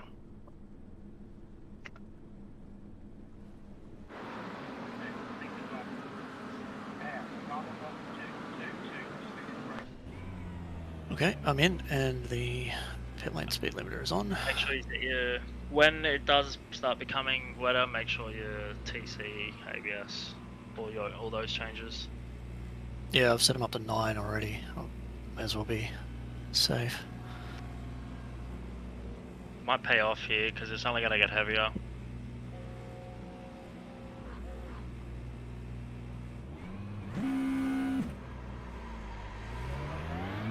Just take it easy. Remember, not only are you on cold tyres, you're also on wet, so just keep it safe. GTP behind you.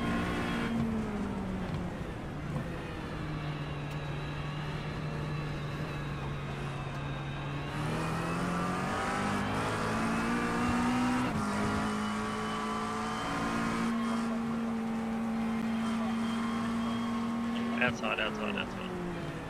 Nice.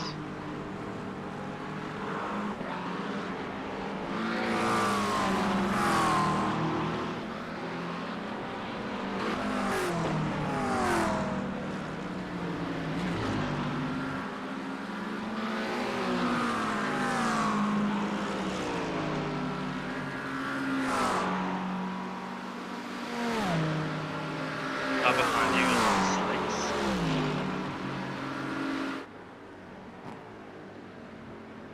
Did he just pit? I am not sure. Checking.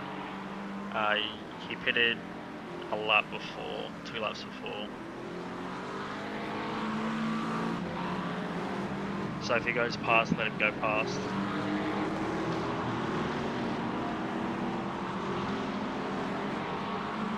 Yeah, he's got a lot of straight line speed obviously on his slicks.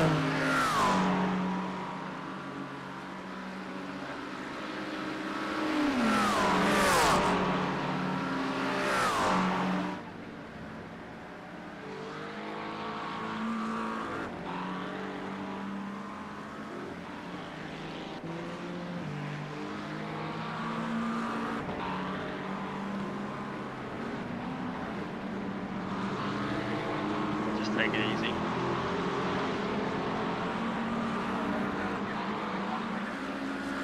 LMP on your left.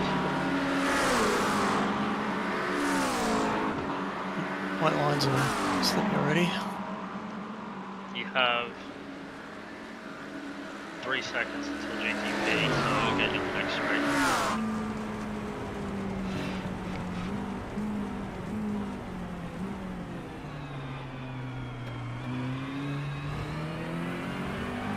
GTP will get you. And then you got 30 seconds till an LMP2, so just focus, settle for these next couple laps.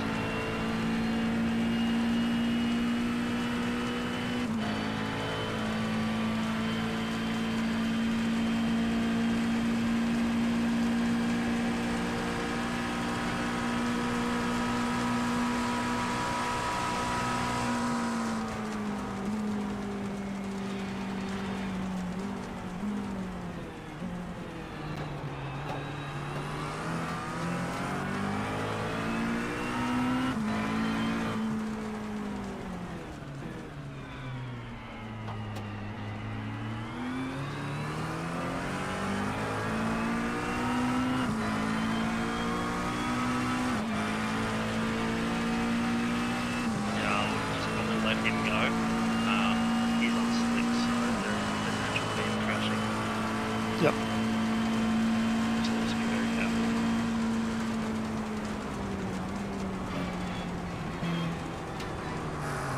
Jesus. Yep.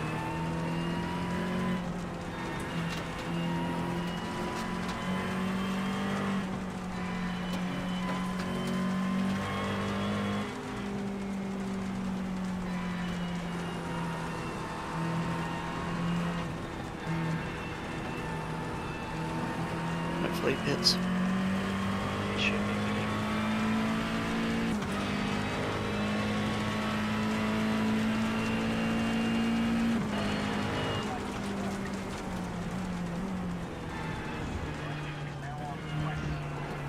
Just take it easy.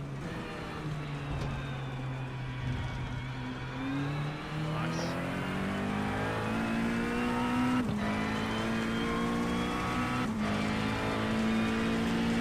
Good call on the west, Jeremy.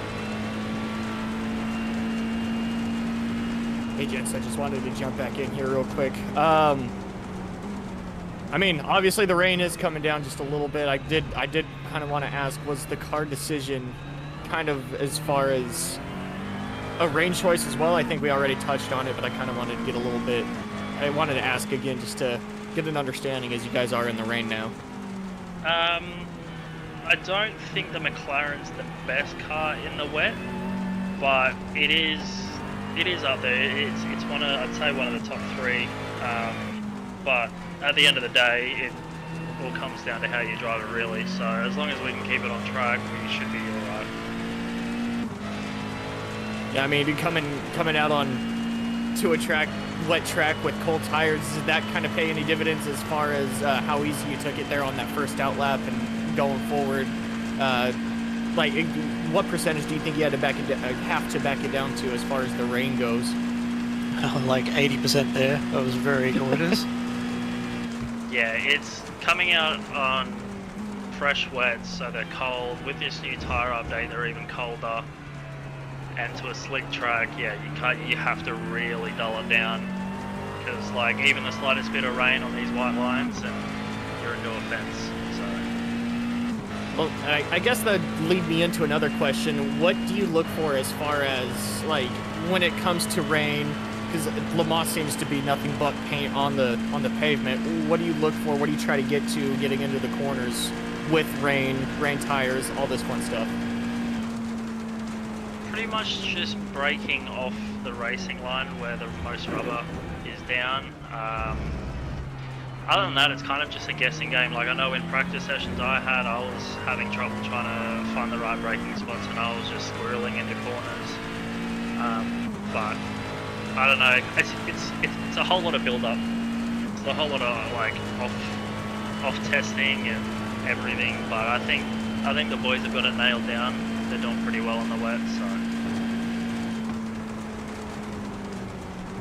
I mean, it looks like you guys are pretty stable through here as of right now. I don't want to broadcast or jinx, so I'm just gonna kind of hold as far as right now.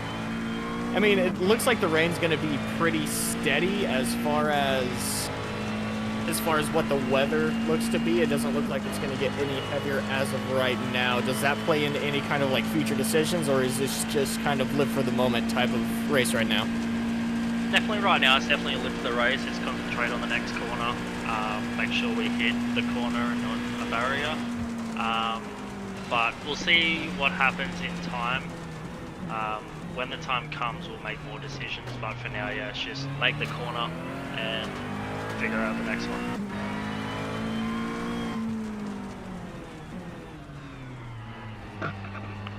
I mean, that's pretty fair. Like I said, it's with how narrow the track is. How difficult is it to be, like, especially coming through Indy right there and getting into the S's? How difficult is it to be off of the racing line or to hit your marks in the rain versus the rest of the track? Oh, it's incredibly difficult because for the first however many laps, so for the first 28 odd laps, everyone's taking different lines, everyone's trying to overtake each other.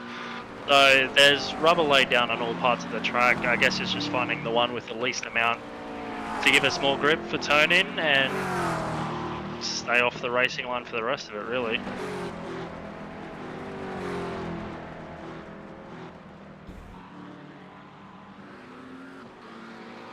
I mean, it seems like you guys are, I mean, as soon as this first big cell hits, it looks like you guys are doing a pretty good job of that. It's just a matter of keeping it off the paint, all that fun stuff. But I'm going to throw this back to Andrew once he gets himself resettled back in. But we appreciate you guys letting us come down here, ask you questions, both in dry and rain, so we appreciate it. Of course, thanks for having us on the broadcast. It's been a pleasure. Absolutely. We will check back in at some point before we go off air later on. So thank you guys and best of luck. Thank you. It has been Antic Motorsports. We'll jump back into our booth and kind of reconvene over everything. And Zach, of course, you're about to leave us. If you can give me one more good look at that radar. Sir, well, right now, all zoomed in is nothing but green. I mean, the track's covered in a decent amount of rain right now. The entirety of it, there doesn't really look like to be any kind of major part in one track and,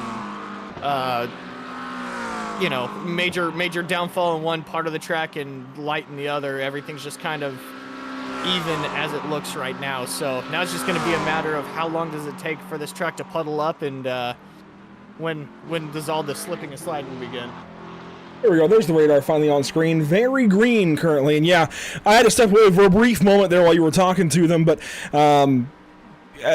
it's like night and day from when I had to step away for a second to when I came back. We already have puddling on the racetrack. We already see these guys going very much off pace, and you can also tell the PCs are starting to get warmer and warmer as the track gets cooler and cooler.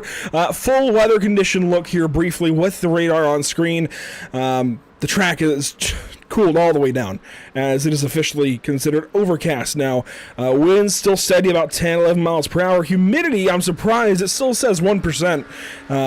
That's strange. I figured that would have climbed with the rain approaching. But Zach, I know you've got obligations today, so I'll let you run. Thank you so much for your portion here of the Majors 24, and we will continue on. Obviously, the rain is here, so the radar is kind of a moot point at the moment. Zach, thank you again so much. Well, I appreciate you letting me be here, Andrew. Hopefully the broadcast goes well for the rest of the day for you guys. I hope everybody in chat's enjoying the race. I look forward to seeing what the track looks like when I eventually do jump back in tomorrow morning, Sunday morning. So I'm looking forward to it. Again, I appreciate you letting me be here, and like I said, I hope the rest of the broadcast goes well for you. Thank you, sir. And we'll do our first staff change of the day, but not before we take a look at the full Major Series schedule for 2025, something we haven't yet talked about today. This is probably the only rain we see on this calendar. We might see some in one of these later rounds, but so far the anticipation has been that rain will stay away from the points-paying rounds of the Major Series. And the Major Series, of course, began back on January 12th. Of 2025, continued on with the Intimidator, GT World Challenge, World 600, Speedway 500, the Le Mans 2.4 a couple of weeks ago.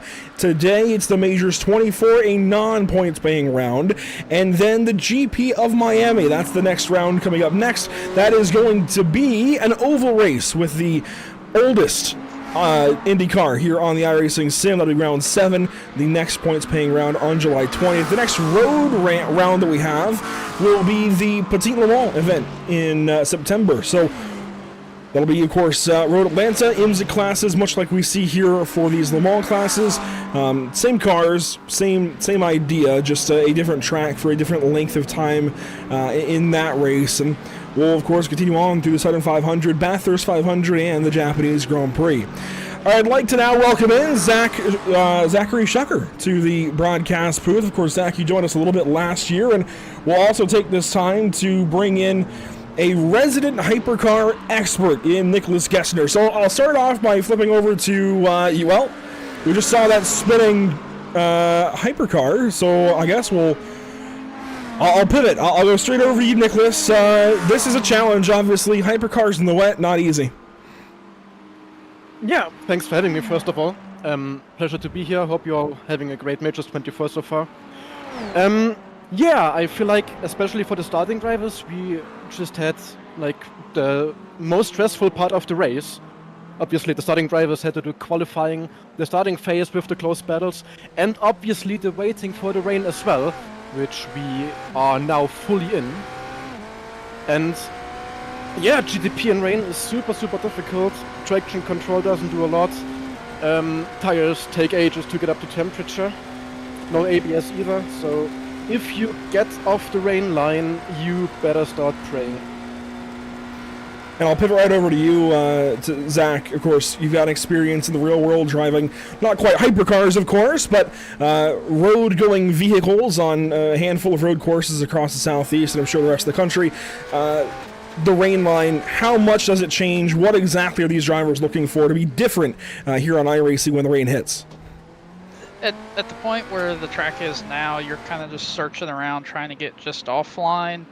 You know, if the track was green when the race started, you may still be able to run the race line, but it's definitely getting slick. You see standing water, so that's the other thing, is you're just trying to avoid puddles. Try to set yourself up if you have to go through a stream across the track. Make sure you're as straight as you can with minimal inputs whenever this is happening.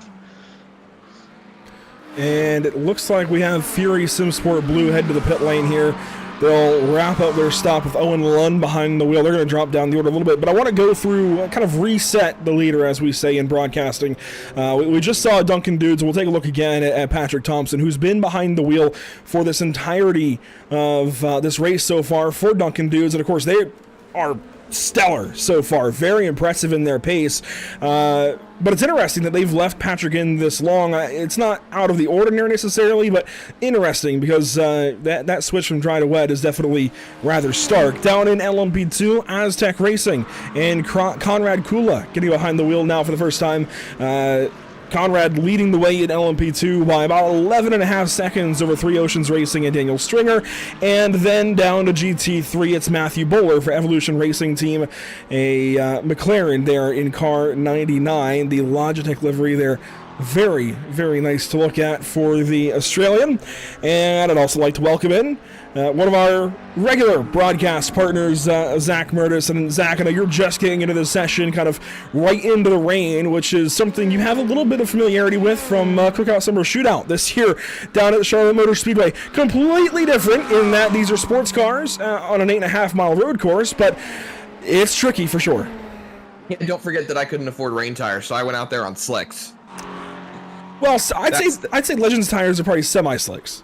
There's semi-slicks. They have a few grooves in them that allow you to dissipate a little bit of water, but obviously, you know, full-on rain tires help dissipate water a lot better, and I think these guys have a little bit better idea of how to run in the rain than I do. I have had a handful of races in the rain, whether it be in a go-kart or a legend car, so learning and figuring out how this stuff works is still completely new to me. I've had it explained to me by maybe 5 different people. I've had it explained to me by Will Power. I've had it explained to me by Daniel Hemrick, by Kyle Busch. I've had it explained to me by a number of people, and for some reason it still doesn't click for me. So these guys and how they do it, how they make their passes, it's insane to me, and I'm still trying to figure out the logistics of how they really just make this work. And I'll bounce back over to you, Nicholas. We just saw a pass on screen, Echelon SimSport Hypercar, and John Rice here making a pass on Unlucky Luck Racing. We sat in with Unlucky Luck for, I don't know, about 20-30 minutes a little while ago. Why would you theorize, I suppose, these guys are struggling making this adjustment? And what exactly is it? Because we talked about it earlier. We saw a spin from a hypercar on cold tires. When these guys get back to power, is it boost that triggers that wheel spin, or is it the hybrid system? Yeah, it could be the hybrid system, of course, which in iRacing, unfortunately, unlike in real life, works as a kind of boost on top of the combustion engine power. So that combined with the cold tires, which are just stone cold, like when you get out of the pits, you have no temperature on your tires. And just a bit too much throttle together with that hybrid boost can instantly send you into a spin without any chance of saving that. And we saw that for one driver earlier. I forget who it was. I'm sorry to cut you off. Setup, of course, is a reason as well. Oh, as we see that Acura spun on the exit of Musan Corner. Yeah, setup choice as well is a factor, certainly. Some teams might have gone for more of a wet setup, others for more of a dry race setup. Some teams may have worked out a compromise between the both. And just the adaptation as well. Each driver has a different driving style, of course, which can make the adaptation based on the weather super difficult. Where some drivers who were super rapid in the dry might all of a sudden be multiple seconds off the pace. Yeah, we're seeing Ash Humphreys. He jumped behind the wheel of the Unlucky Luck Racing number 96, and they've dropped down the order a little bit. I don't want to call Ash out, but he was a little bit apprehensive when we chatted with them about jumping in the rain, as one car is stopped there out of the Corvette curves. Who is this? This is a GT3, Australia-wide Racing Blue. Nicholas Lacasas, it looks like, has come to a complete stop there. I reckon... damage? Oh, there's plenty. I see a little bit of front damage. He might have pancaked the wall on the right-hand side. See him rolling backwards now. Curious as to why he's stopped. This looks like a technical failure, to be honest. Let's go back on the replay and see if we can figure this out. He's moving here. This is about a minute ago, and he just went straight off. This is... Oh, yeah, that's got to be a technical failure, then. I agree. And it's complete loss. Let's watch this back again from driver's eye POV. I wonder if his monitor might have got him black or something, because he goes in a straight line here in a second. Watch this. Right here. Just go straight. Still looked like he had wheel control. And he kept accelerating as well. That was a hard hit. That was a very hard hit. Whenever he's able to roll again, he's going to have a hard time getting back the short way to the pit lane. He is, it looks like, starting to roll. But I guarantee there's going to be suspension damage there. Yeah, my best theory is that's likely a screen freeze or a screen drop, as he'll take the toe to the pit lane now. A very good idea, and it looks like, problems for our leader. Patrick Thompson, finally, his Achilles heel is shown. That's his first mistake that I've seen all race, and that's in Indianapolis, it looks like.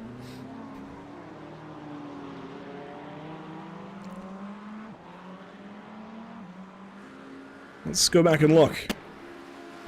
Was this maybe an issue passing a slower car, or just a mistake? There's that ponding there on the inside of the track, right along the curbs. There's the run-up, and he got out wide, and... What do you reckon there, Nicholas? I think, under braking, he just touched the white line in the middle of the road. And that just straight up locked the wheels and sent him straight on. Now, unfortunately, he got the car to a stop. Didn't hit the wall, but lost him a bit of time. But I don't think that will hurt him in the long run. So I'll bounce over to Mr. Shucker, then. You've been quiet for a couple of moments. As these drivers make their adjustments and whatnot, they make their pit stops. I think it was a pretty unanimous decision across the board, even though we were listening in with Antic Motorsport. You know, they were considering all the way up to that pit stop right when the rains hit. Do we want to go an extra lap? Do we want to take dry or wet tires? Some teams even, they tried to hold out as Thompson's off again. These conditions are definitely impacting the drivers at this point. That's pretty obvious. But many teams were still considering, as they were dry versus wet. But I think this is very clear. The rain has hit, and it's hit hard.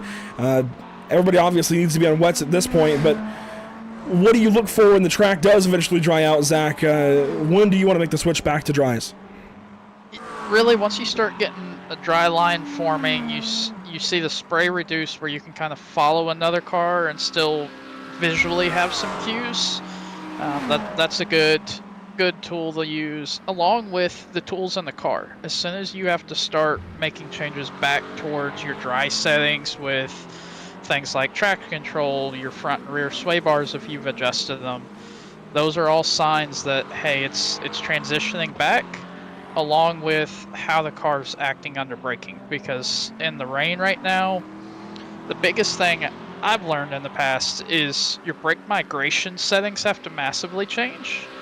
If you tend to like a lot of rear migration, you gotta go back forward, but you start noticing you can go deeper and deeper back towards your dry markers. That's your biggest telltales.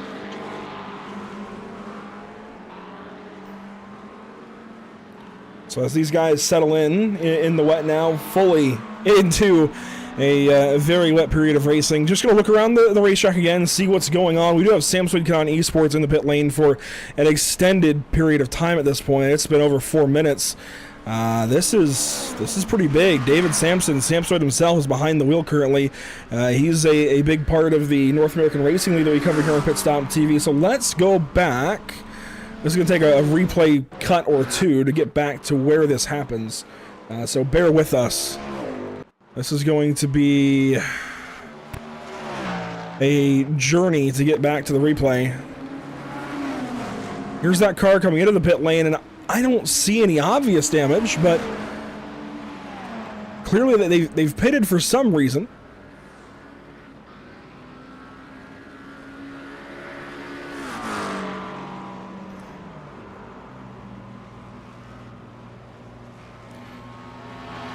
We'll see if maybe it was a... Go ahead. That Samsung car made contact on the entry of the Porsche curves with the wall. Aha, okay, so was it perhaps before this? Trying to find the right spot in the replay. This was 4 or 5 minutes ago now, so it's a little tricky to find it within ATVO, but this is going to be into the Porsche curve, so we'll ride on board with the Samsung Esports machine.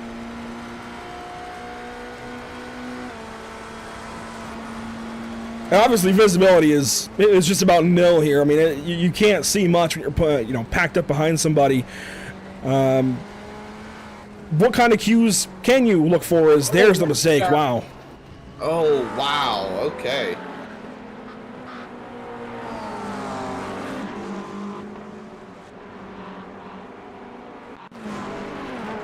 It's just a product of racing in the rain there, Andrew. You've got to be ready for snaps of oversteer, hydroplaning, running through these puddles, and it's always something you got to watch out for, especially when this rain is going to stick around for a while longer. This is something you're going to have to keep dealing with, and going through something like the Porsche curves, some of them have a little bit of banking to them, some of them have a little bit of give, and once you step into one of those puddles, it can be hard to save the race car.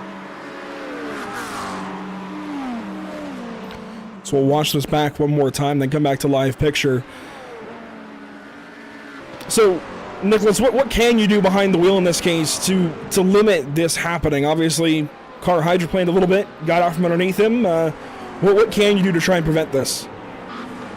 I mean, these kind of things, these snaps, just happen so easily. Maybe just a tiny bit too much throttle going into that corner. Once it happens, there's not really much you can do because the wall on the exit on the outside is just so close. You just have to really, really nail your input and prevent it from happening in the first place. Samsung has rejoined the racetrack here as everybody's machines are hitting some issues. I keep seeing the Majors General chat lighting up with drivers and teams lagging out, and oh, there it is. We're starting to have some of that flicker that we had last year. This puts an extreme load on everybody as there's somatic sensations behind the wall there with a problem, and boy, it looks like DPR Racing as well. So this is going to put a strain on everybody here.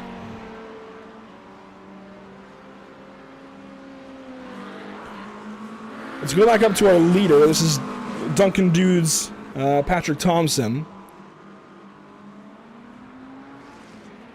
And I guess, we've got our hypercar expert in Nicholas, but Mr. Zach Schucker, LMP2 cars, how different are they? What do they like to drive in the rain like this? Honestly, they're a little bit easier. They have a little less power. They make similar or a little bit more downforce compared to a hypercar, and they weigh a little less with similar tire. So you don't have necessarily the sophisticated TC or anything like that. You don't have brake migration, but it's a much more natural, raw car, and you feel it a little bit better. So it doesn't have that big snap on you like a hypercar would. As you can see, they're jockeying back and forth to try to get a good vision behind each other, and that's the biggest struggle in the rain, is trying to stay out of somebody's spray and keep track of where you're at on the track. You know, you have to relearn your visuals, whether it's left or right, because you can't be looking straight ahead like you normally would. So it's a big guessing game. You're moving. The biggest problem is like right here, you see this pack, you see the third car going back and forth. He's just looking for a spot so he can have a good visual and not overcharge the corner. But you come up on the GT3 car and you don't know that as the second, third car in line. All you see is spray, and it can catch you out. So you have to be ready for it. You have to have somebody, you know, telling you ahead of time that you're catching slower cars and kind of where they're at. That's the biggest thing I've experienced in the rain, whether it's hypercar, whether it's LMP2 or GT3. Just communication from your teammates from an outside view. Well, chaos has unfolded on the field. This is challenging everybody in some type of way, whether it's trying to keep up with the changing track conditions, trying to keep up with the computers going under extremely heavy load. I mean, this is not easy. iRacing has done their best to optimize this to this point, but this tech, if you will, is only a little over a year old as far as being released to the public. Of course, it's been in development for years on iRacing, but as far as being up for public use, is only a year and a quarter or so old. There's a long ways to go still, as with anything, for optimization and upgrades and whatnot. This puts a heavy load, and this broadcast PC for us it went under a big heavy upgrades back in February. And we've had none of the old problems since. We've had those for opening 2 hours, no issues with these amount of cars. But you throw in the rain, the reflections, the puddling, the physics trying to keep up, and suddenly you see the intermittent flickers here and there. So to break the fourth wall down for a moment, we'll keep up with that. And if we have to tune things a little bit, we will. But as it looks across the field, we covered those couple of cars that have had those problems. They sit back at the end of Hypercar now, and I don't think LMP2 and GT3 have been without their issues, but so far it's looked much calmer in those classes. I'll bounce back to you for a second, Nicholas. Why do we think that is? Do we think it's because the Hypercar is that much more difficult to drive? I mean, in terms of LMP2, Zach pretty much said it. The LMP2s are a bit lighter, quite a bit lighter, a bit less power as well, and that just makes them, for example, a bit easier to drive in my opinion. GT3 may be a bit heavier, but they also have a more sophisticated traction control and ABS, which just forgives a tiny bit more of the mistakes. Whereas GTPs, the cars are heavy, you have a lot of power, with pretty much no traction control and absolutely no ABS, which means that, like we saw with the Samsung car, just the smallest of mistakes gets punished as soon as they happen, and that will, in the worst case, end your race. And back over to you, Zach Murtis. I know this is a little bit foreign to you. You've mentioned that in the past. I mean, you come from that oval racing background. So I guess what's the most fascinating thing to you as we do this big conversion from dry to wet? You see cars searching for grip, drivers just grappling with this as best as they can. What's the most fascinating thing to you in this changeover to these wet conditions? And continuing on with, honestly, we've had cars crashing here and there, but relatively low issues. You'd have to sit here for an hour to tell me, or to let me tell you about all the things I find fascinating about, just the compatibility of these drivers when it comes to the rain racing. And, I think one of the biggest aspects that I tend to look at is just really how these guys adapt. You walk into the weekend looking at the weather radar thinking, is it going to rain? Is it not going to rain? What kind of a